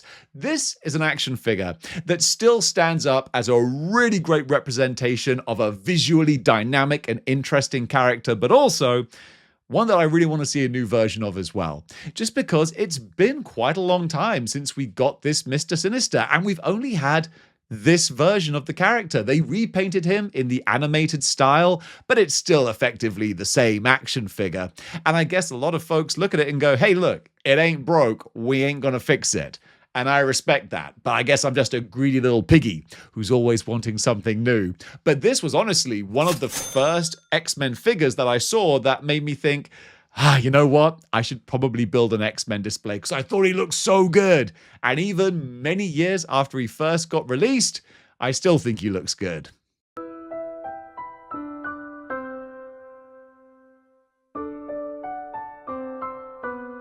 Wolverine's arch nemesis, Sabretooth, making his mark on this list with the Wolverine 2-pack version, which I think is going to be safe for now. But rumor has it there's going to be a couple of Sabretooths. Yeah, we'll pluralize Sabretooth as Sabretooths. There's going to be a couple coming around the corner. First of all, there are some heavy rumors that we might be getting a deluxe Sabretooth from Marvel Legends towards the end of the year. Maybe based on the animated style. If that was the case, then he'd be a huge, big, top-heavy, chunky boy. If that was available, that would probably become the definitive Sabretooth. Plus, we've had Mafex showing us a black and white, or sorry, a grayscale render of a pre-production prototype. That's the word I was fishing for. So there's going to be a Mafex coming out soon as well. But you know what? They might have to wait another 3 years for the next update of this list. In the meantime, the Marvel Legend one stands tall and still looks fantastic.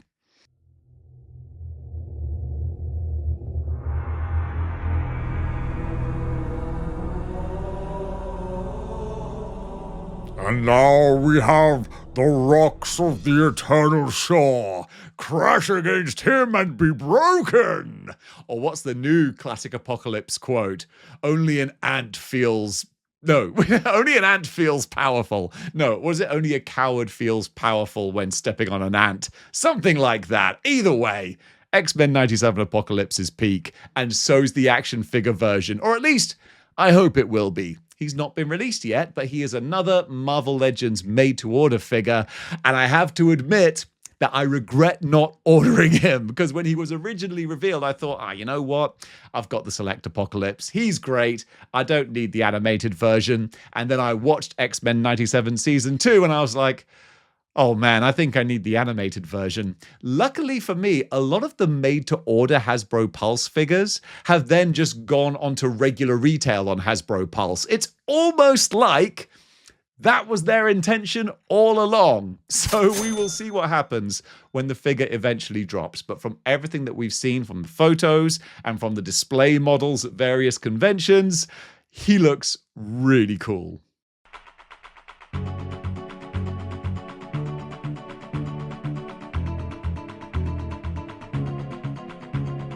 Cain Marko the Juggernaut, another addition from the Gamerverse line, and possibly the crown jewel of the original Gamerverse wave. I thought it was going to be very difficult to topple the Juggernaut Build-A-Figure or the Colossus 2-pack. Either one of those I thought was really, really great and would stand the test of time, and they did for a while. And then we got this gigantic, huge, honking, chonking, stonking boy. Marvel Legends really pushed the boat out with this version of the character. I will gripe and moan and grumble about Marvel Legends till the cows come home, but occasionally they give us a figure like this that has so much love put into it that I'm like, you know what, guys? I can't stay mad at you. This Juggernaut is gigantic. He looks so imposing. Just like the game sprite filled up the entire screen, they've taken that aesthetic and tweaked it just enough that he fits into a 616 display, but still is so Gamerverse, Marvel vs. Capcom coded. You absolutely can't help but love him.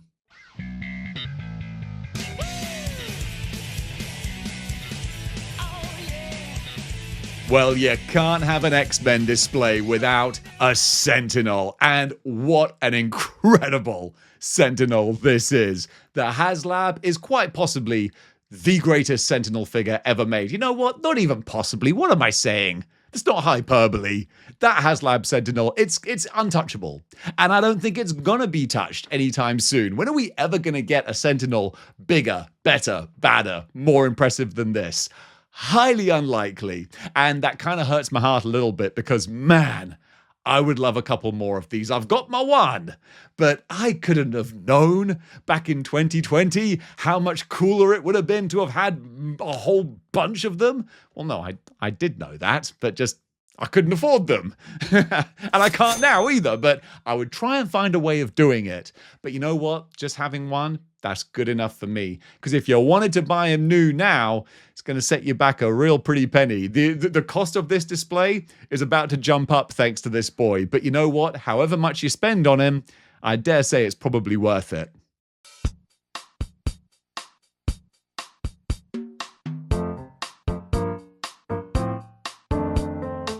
Deadpool, Wade Wilson, the Merc with the mouth. Well, it might not surprise you to hear there are an awful lot of Deadpool figures out there. If there's a manufacturer who makes Marvel action figures, then they will have made a Wade Wilson. So I'm kind of got a spoil of riches situation going on here, where it's like, well, which one do I like the most? And I think it's going to be, surprise, surprise, the Mezco version of Deadpool, who is quite old now, came out probably about 8 years ago or so, but with the cloth goods and all of the accessories he has, once again, it feels like a real person in a costume, which can be good and bad. I do accept that sometimes a person wearing a wacky cloth costume, it's like, yeah, that could arguably look a little bit silly, but I just think that the Mezco aesthetic works. It really does. If you want to go for a more classic kind of action figure though, then of course there is the Maximum Marvel Legends Deadpool, who's kind of a rejigged version of their Juggernaut Wave Deadpool. They took that design and then just added some modern flares and articulation and some extra accessories, and I think they did a really nice job with it. Not so much that I wanted to replace my Mezco, but I will say that if you do want to go for a more classic Marvel legend, that's probably the best Deadpool. But for me, Mezco's always going to win.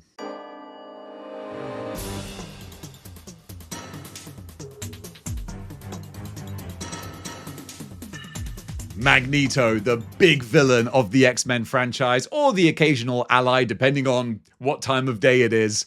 This is another one where, oh man, again, so torn, all right, because I love the Mezco Magneto, one of my favorite figures in general. I just think he's great. The way that they reinterpreted the costume to keep it faithful to the comics, but also make it look kind of more real world as well. Just phenomenal stuff.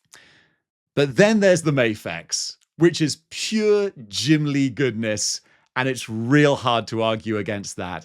I've owned them both, I've had them side by side, and they are so different. They're so distinct that really it comes down to your own aesthetic opinion. But for this list, where I'm trying to keep things kind of consistent and sort of a general sort of display, I'm going to go for the Mafex. I might surprise you right there, because you know I love my Mezcos, but the way that they captured not only Jim Lee's style, but also showing some lovely tips of the cap to the X-Men Children of the Atom game, with some of his power effects and the way you compose him, yeah, it's got to be Mafex. Until Marvel Legends finally gives us a definitive comic book Magneto, you got to go for this one as the perfect Jim Lee representation.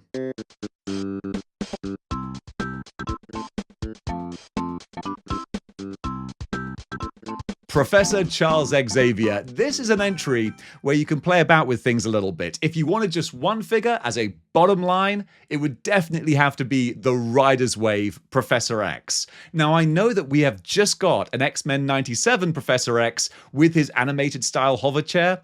It looks kind of nice. It does. But also, I think the hover chair, it is very much the animated style. So it's very kind of big and clumpy. It takes up a big footprint on your shelf.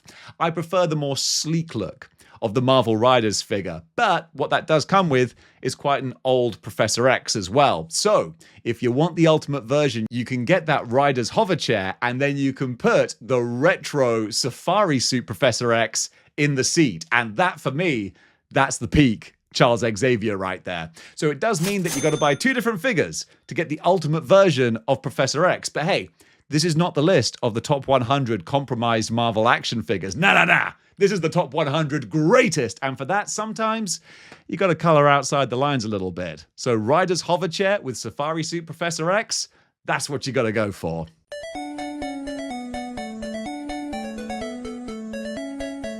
Lucas Bishop, the man from the future. Mezco did a beautiful job with this character. One of my favorite Mezcos, and I think a bit of an unsung hero as far as their X-Men display is concerned. The job that they did with this Bishop is so detailed. They gave him everything. You look at his costume, there's so much work going on with it. And then with the face sculpts, I love that they are 2 completely distinct looking faces. So you've got the big hair, future warrior kind of approach, or you've got the full-on bald head, combat tactician kind of Bishop. I love them both. I would have really marked out if we had a classic 90s Kentucky waterfall, business at the front, party at the back Bishop. But you know what? We didn't get that, and that's okay, because even though that would have been fun, I think I still would have gone for the more realistic, badass look. That long hair, that future warrior kind of approach, looks wicked. My only caveat with him, and it is quite a big one, is that he's like a game of Buckaroo. You got to balance all of his accessories on him, his guns, his grenades, all those different things will fall off if he gets hit by a stiff breeze, which is a little bit frustrating, but I'm willing to look past it because the overall aesthetic of the figure, it's so darn pretty.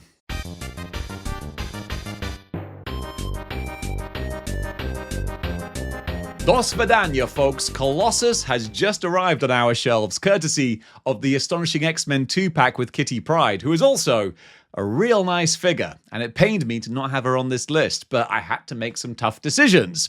But Colossus, man, that's an easy one. This big Russian guy looks fantastic and a great upgrade to the original one that I just realized came out with the Juggernaut 2-pack. They love putting Colossus in 2-packs, or making him a Build-A-Figure, or some other way of making him difficult to come by. But you know what? I'm not even complaining about the Kitty Pryde 2-pack, because that makes so much sense. I'm like, you know what? If you got Colossus, you're gonna want Kitty as well, so I'm fine with that. And the steel metallic paint job that they've given him really looks fantastic. So I do wonder if this guy will still be on the list the next time I do this, because Mafex have just revealed their prototype Colossus, who looks very, very nice. But you know that he's a long way from hitting store shelves. So until then, this 2-pack Colossus, his position on the list is pretty safe.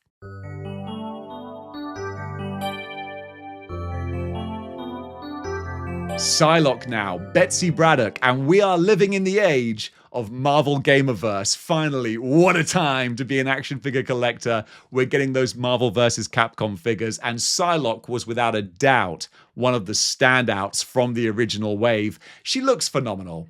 The body that they use for her, it's got the articulation, it's got the curves, the physique, it looks fantastic. And then the head sculpt as well. That's my 90s Betsy Braddock right there. So interestingly, a new challenger does approach from SH Figure Arts. They've done their own version of the Marvel vs. Capcom Psylocke, but she's not out yet. And even when she does release, I don't know if she's going to be able to top this Gamerverse version. It's a tall watermark, a tall benchmark to meet, because for this version of Psylocke, Marvel Legends absolutely nailed it.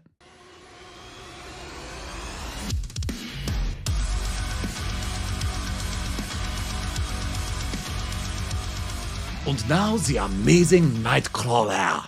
And this version of Kurt Wagner from Mezco is one that I've been looking forward to for a long time. He hasn't hit store shelves yet, but once again, I'm future-proofing this list because I have no doubt in the world that when he lands, he is going to be the best version of Nightcrawler that we're going to see for a very long time. The Marvel Legend, this is good. It's good for what it is, but it is still a basic Marvel Legend. Whereas Mezco, it looks like there's someone in that company who's a big fan of Nightcrawler, because it looks like they've poured a lot of effort into really making him look great. I think the costume looks so nice, kind of like the texture, the paneling, the way it's put together. It feels like a real life version of the comic book Nightcrawler. Like if someone was making a movie, but they wanted to be faithful to the original designs, this is what it should look like. Then all the different head sculpts as well, capturing the personality of the blue elf. I dig it. Of all the Mezcos that are going to be releasing throughout the next year or so, this is one of the ones that I am most looking forward to.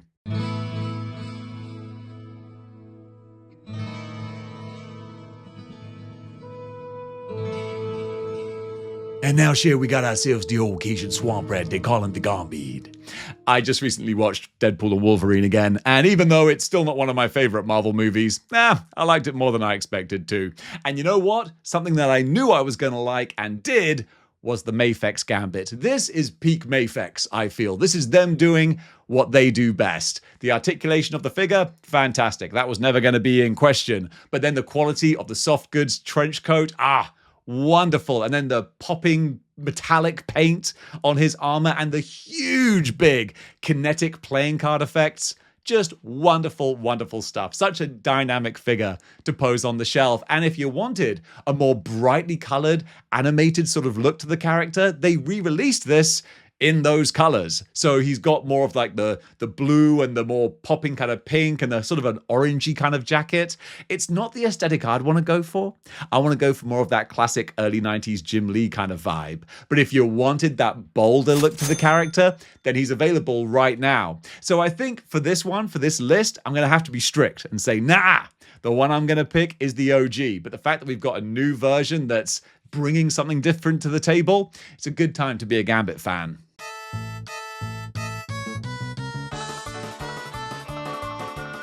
Everyone's favorite Southern Belle, it is Rogue. And Rogue has so many modern action figures. You're spoiled for choice. Whether you want the X-Men 97 look or more of a contemporary comic book one or an old school first appearance style, there's loads of Rogues out there. But I think the Mafex Rogue is probably the most iconic look for the character. Classic Jim Lee mid-90s with the yellow and green and the bomber jacket, and of course being Mafex, it's the soft goods bomber jacket, so you get a bit more playability with her. You can play about with her looks, change things up, and Mafex did a nice job with the head sculpts as well. Sometimes I feel like their heads look a little bit porcelain. I'm not really feeling the expressions. I think for Rogue though, that's a bit of an exception. They kind of nailed it with her. I do like what they did. And then with the paint job, the green has kind of a metallic sort of look to it as well. So it really makes her stand out. And if you've got the Mafex Gambit, then getting Rogue as well, that's going to be a perfect combination there. I think they did a great job with her.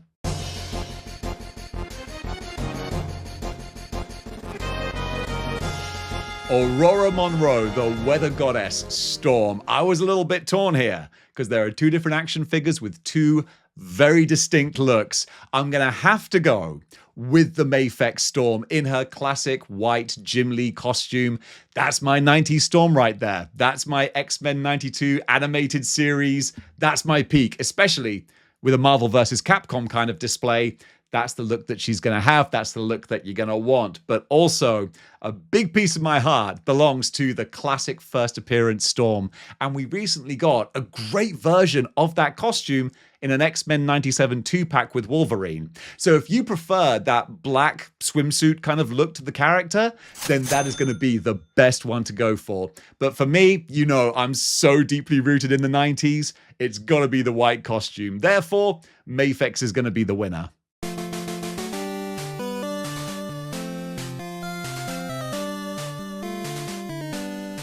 Angel or Archangel. For Warren Worthington, I've been so torn because my favorite version of the character is, of course, Archangel, especially mid-90s Archangel with the blue and white costume, but we don't have that yet. But we do have a new X-Men 97 version of him in his Horseman of Apocalypse blue and pink style gear, which does look real nice, but I feel like it limits the look of the character to that specific era.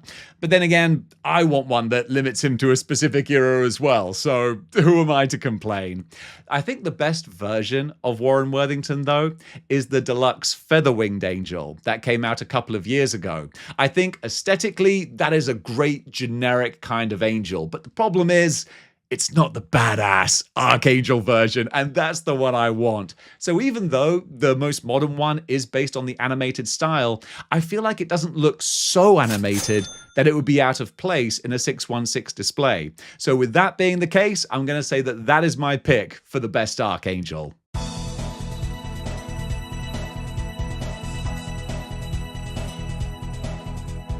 Bobby Drake, Iceman. For the longest time, my favorite Iceman was easily the Juggernaut Wave version.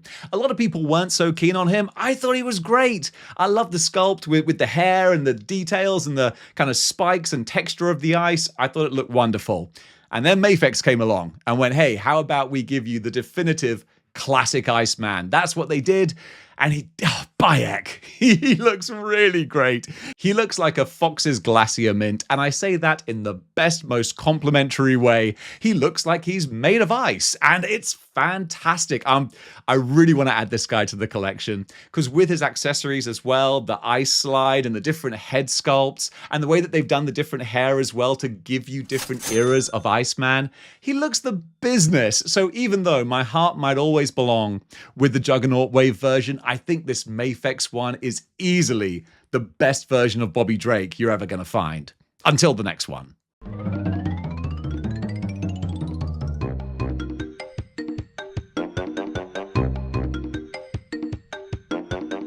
The Beast, Hank McCoy, Mrs. McCoy's blue-eyed bouncing boy.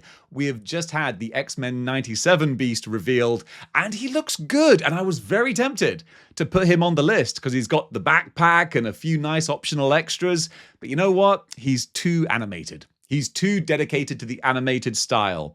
And what we want is a comic book display. So for that, it's got to be the Retro Beast, because he still looks so good. Is he based on an older body? Yeah, he is. But you know what? That older body still holds up pretty darn well. And he's got the soft goods lab coat. He's got the glasses. He's got that great kind of stoic look to his face as well. So you can choose between the rah, going into battle kind of look, or just that wonderful Professor McCoy kind of face sculpt. I love that.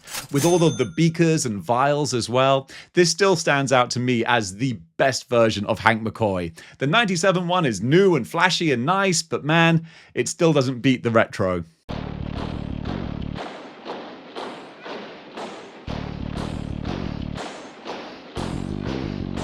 Jean Grey, the Phoenix. There are a whole bunch of action figures for this character, and I was very tempted to do a little kit bash type creation, but you know what?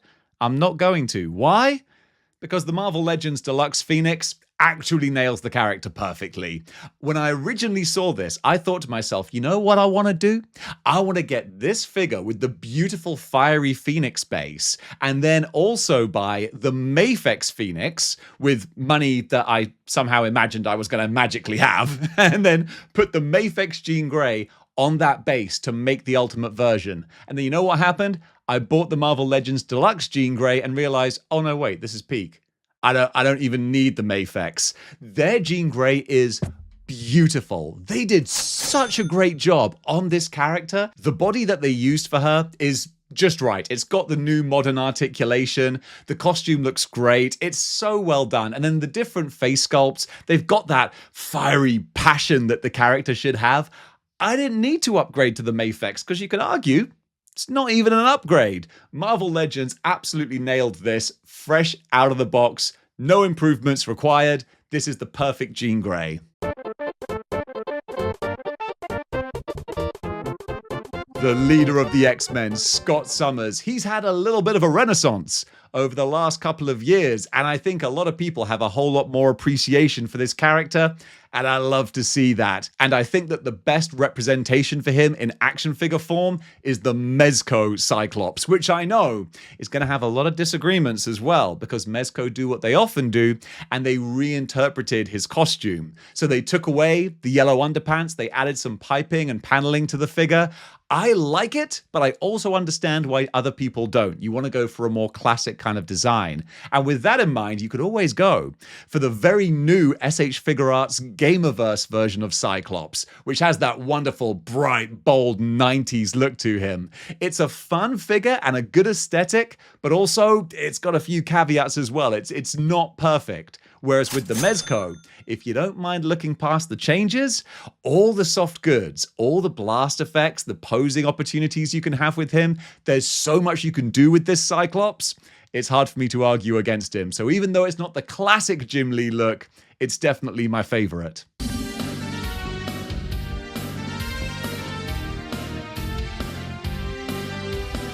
Wolverine, the old knucklehead. Man, this is a tough one to call because there are some great versions of the character out there.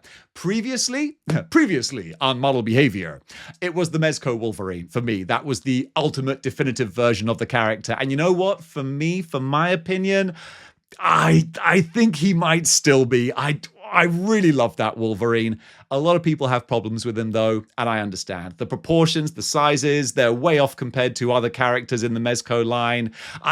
I get it. But if you're talking about a maximum version of the character with everything he comes with, it is the best, I do feel. But you know what?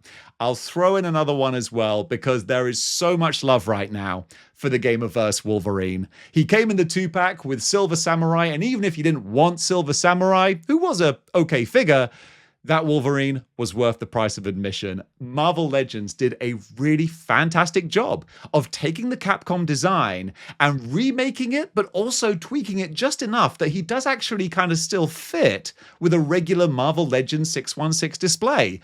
That was a really good job, and I'm so impressed with what they did with that version of the figure. So if you don't want to spend a huge amount of money on the Mezco, then you can still get, even if you pay the 2-pack price for this version of Wolverine, I think he's well worth it. For this list though, I gotta go with the Mezco, but my goodness, Gamerverse Wolverine gets a very honorable mention.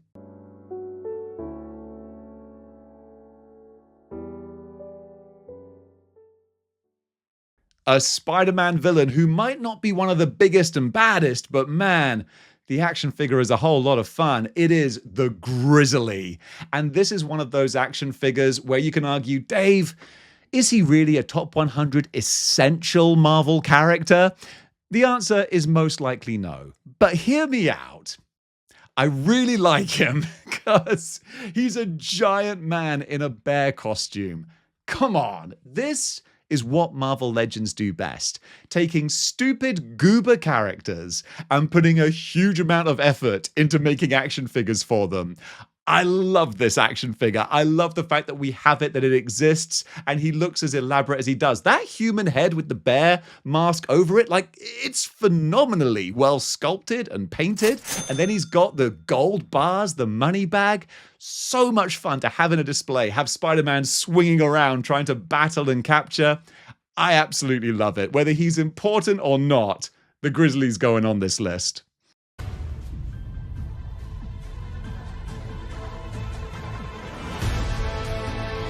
Sometimes to represent the past, you gotta go into the future, and that is where I bring in Spider-Man 2099. Because funnily enough, there are a few characters who I think are more 90s coded than the man from the future. And we got a whole bunch of action figures to represent him. You got your basic Marvel Legend. There was a new one that came out about a year ago, and I think they did a genuinely nice job with him. Certainly a whole lot better than the cheap repackage that they did for him in the retro line a couple of years previously. Then there is the Mafex Spider-Man 2099. Definitely taking a bit of a jump in price there, and I do think he looks real nice and quite possibly would be the most popular version of this character. For me, of course, I love the Mezco, but I will admit the Mezco is highly flawed as well because he does look like he's wearing a baby's romper suit, and there are some folks who I totally understand. You just can't look past that. It's like everything that I would say, but yeah, this is good though, and this is great, and this is great. They're like, yeah, but he's wearing a onesie, dude. And I'd be like, yeah, I know that, but I don't care. So that's why I'm keeping the Mezco Spider-Man 2099 on the list, even though they really, of all the costumes that would have benefited from the Mezco piping and paneling, this is one. But instead they were like, nah, we need to be comic accurate. Did ya? But despite how silly some aspects of the character look, I still absolutely adore it. This is easily one of my favorite action figures.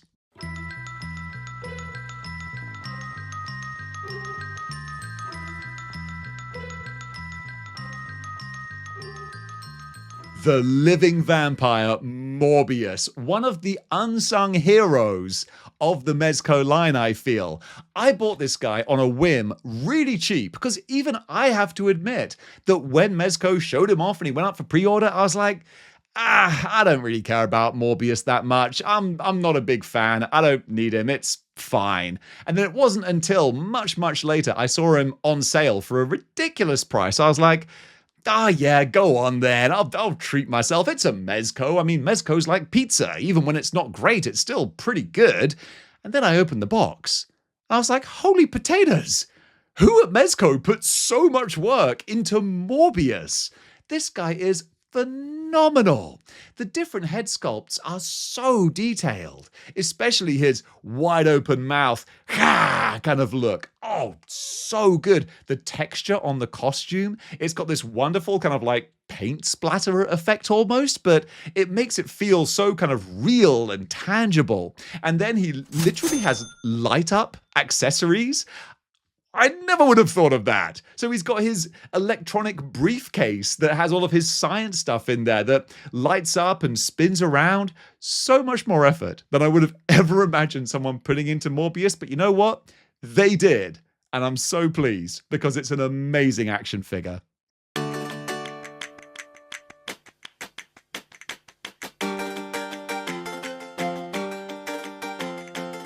Only a couple of days ago, Mezco revealed their first preview image of their own upcoming Kingpin figure, and I think that one might take the title for the best version of Wilson Fisk, but you know what?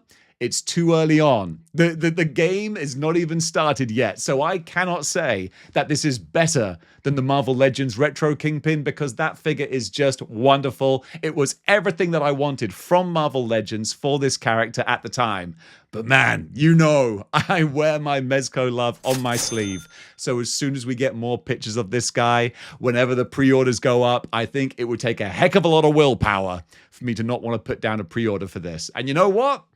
Why would I even try? I think this is the one I'm going to want.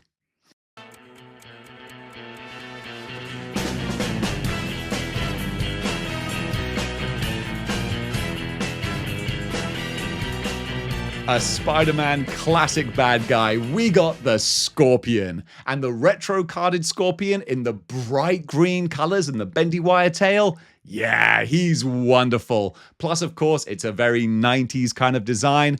That's my Matt Gargan right there. Although I will say that Marvel Legends have just revealed their old school first appearance retro Scorpion, who's a wonderful recreation of the OG design. But also when you look at that, you can see why it improved, because I know that some people saw this and they were like, oh man, Hasbro didn't even put a stinger on the Scorpion's tail. And it's like, well, he didn't have one, which was an odd choice for the Scorpion design. They fixed that very quickly, but if you do want something super kitsch and retro, then Marvel Legends have you covered with that new one. But for me, the bright popping colors of the old school, more animated Scorpion, he's fantastic. He's one of my favorites.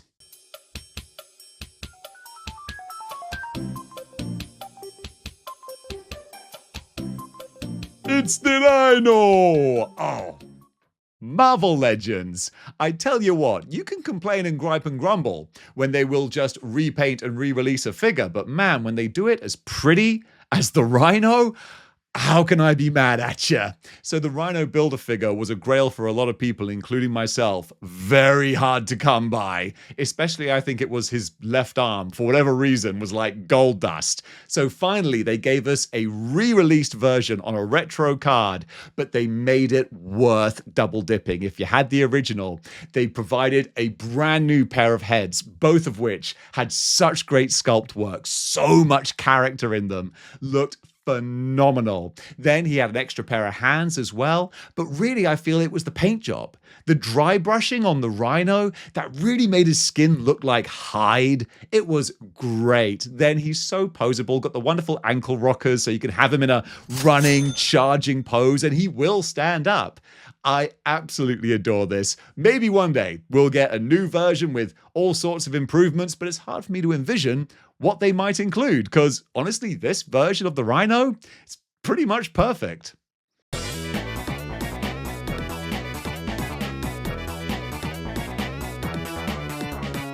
Mysterio, the master of illusion. This one, I'm going to have to go back to a classic retro Marvel legend, which is funny because I would have thought so many companies would have wanted to have a shot at this guy because he's such a fun character to do. I'm imagining a Mafex or a Mezco. That could be amazing, but no, as far as official Mysterios are concerned, it's just the old school retro Marvel legend, which still looks really nice. However, there is an unofficial one that's being put together right now. I think it's going to be available over on Fishy Mist. I'm not sure who the original producer is or how readily available it's going to be. Hopefully, it won't be too hard to find. It looks like they've based him on a Revoltech style body and then added a whole bunch of new stuff to make what looks to be a really fun, creative, unique, high-end style Mysterio, who I'm sure they'll call Magic Fishbowl Illusion Man or something along those lines.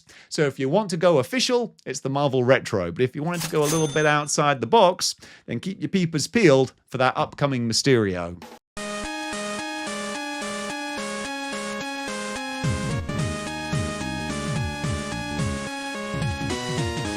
Carnage, Cletus Cassidy, the Psycho Symbiote. Got a whole bunch of figures to choose from, and the one that I used for the longest time was the SH Figure Arts Let There Be Carnage, which is funny because I really did not enjoy that movie at all. It was terrible.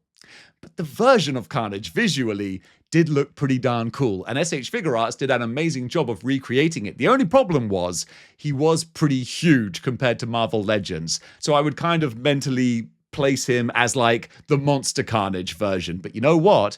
Right around the corner, we're going to be getting a Mafex version of the Let There Be Carnage, and Mafex tend to scale a little bit smaller. So I'm going to go in advance. Once again, future-proofing this list. I think the best version of Carnage will be this upcoming Mafex one, which might be just small enough to scale with Marvel Legends and other 1/12 scale figures as a regular Cletus Cassidy. That's my theory, and in a few months' time, we'll see if it pans out.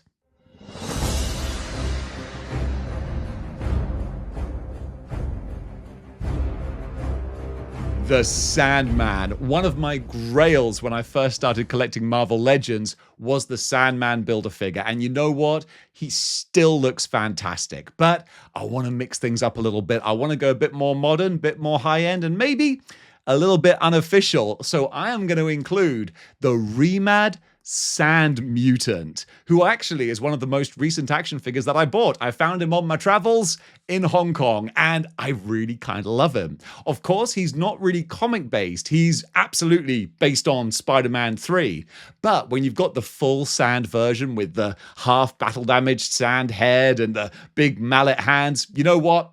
That could totally be a 616 version of the Sandman. The soft goods look really, really nice, and if you get the deluxe version, then he comes with the huge big Sandman base as well, with half a head and a hand coming out of the ground.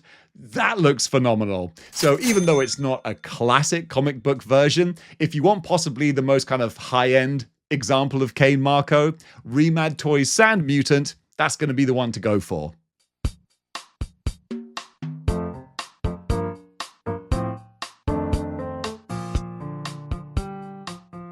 One of my newest Marvel Legends purchases, it is the Lizard. Kurt Connors has never looked bigger, badder, or meaner, and I was so happy to see this deluxe figure revealed, because I always had big action figure regrets when it comes to selling my Lizard Build-A-Figure. Shouldn't have done it. I rolled the dice too soon, and I was always hoping I'd have the chance to buy a new version.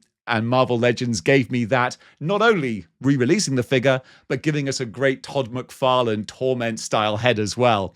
Absolutely love that. My only caveat would be, I wish they muddied up the look of the character a bit more. His lab coat, bit too pearly white. The dude's living down in the sewers. They need to add a bit more dirt and grit and grime to him. But besides that, the actual base of the figure, the sculpting, all of that is wonderful. But while I'm talking about caveats also, come on, lads, you're re-releasing the figure. You could have given him a bendy wire tail. You did that for Sauron, but not for the Lizard. That was a missed opportunity, but you know what? The rest of the figure is so nice, I'm willing to let that go.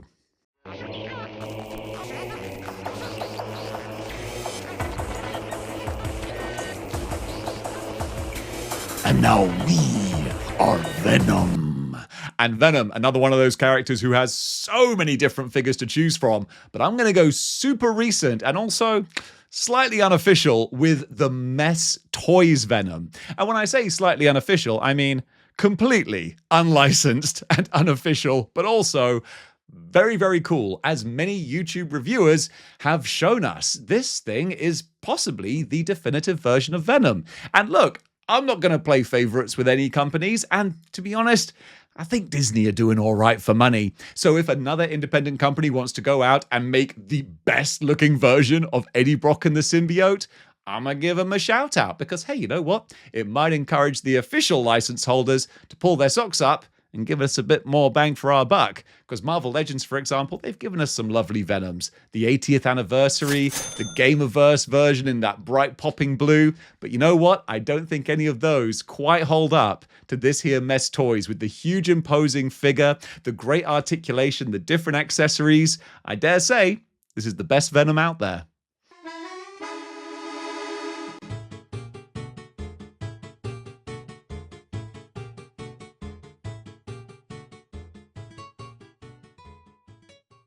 Dr. Octopus, another example of Mezco at their absolute peak. This is the best of the best from Mezco. They have poured so much love into their retro Spider-Man line. My only frustration is wanting them to make more of them, because this Doc Ock is everything you could possibly need.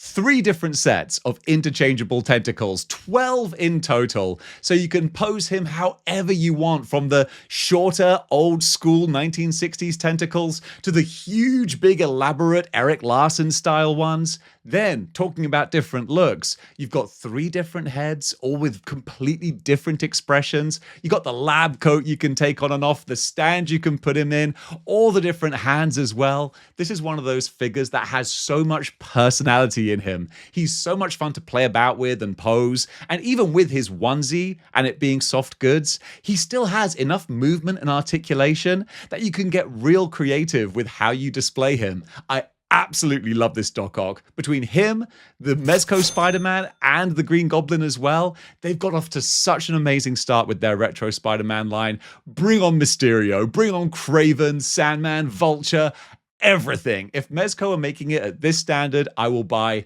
every single one. That would get expensive.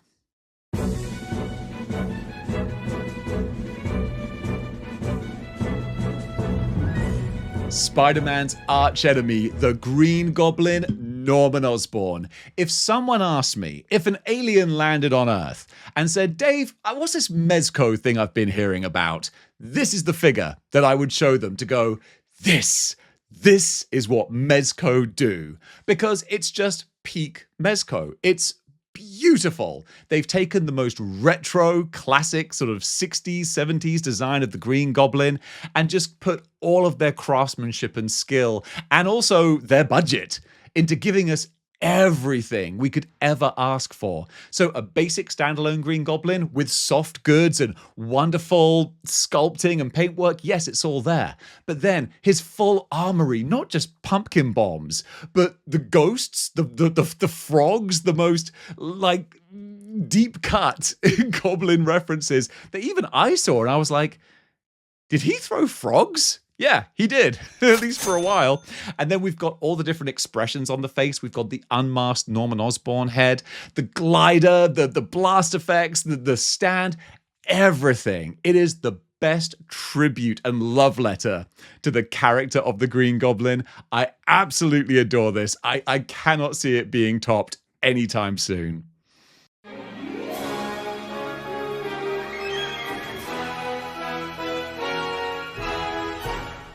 The number one figure for a Marvel display, I feel, has to be the Amazing Spider-Man. And like so many franchise characters from Marvel, you are spoiled for choice as to what version you want to get. And for this list, since I'm focusing on some new figures, giving this list a fresh coat of paint, I'm going to go for possibly the newest one on the market right now. It is the SH Figure Arts Gamerverse Spider-Man. And this is a figure that has so many high highs and low lows, but they meet in the middle, and I would dare say the floor is pretty high.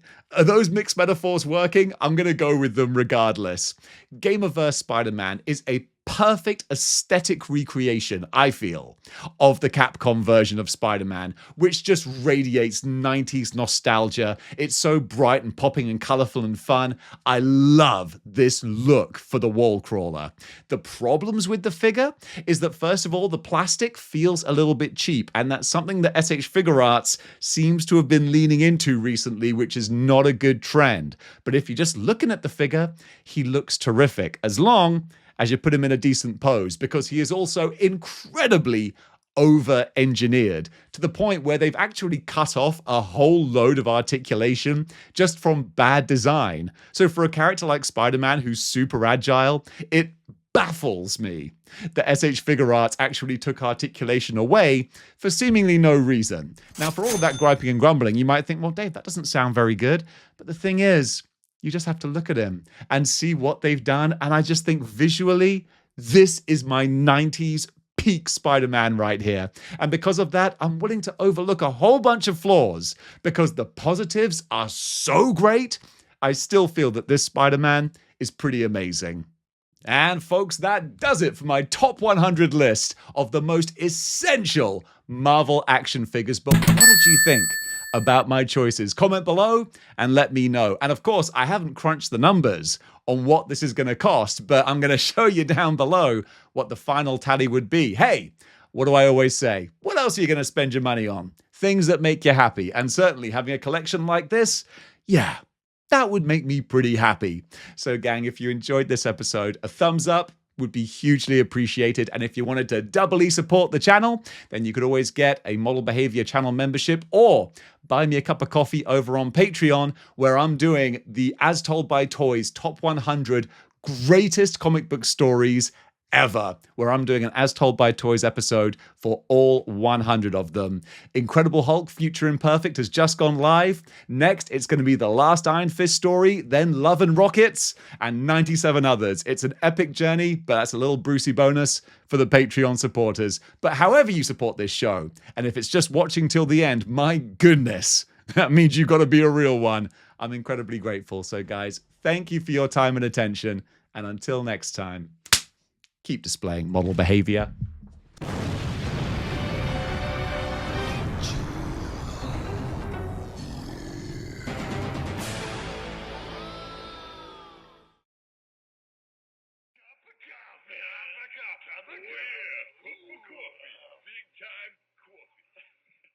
Special thanks to Marvel Strike Force for sponsoring this video. You can click the link in the description down below or use my QR code to get a fresh start in the game in honor of Spider-Man Brand New Day.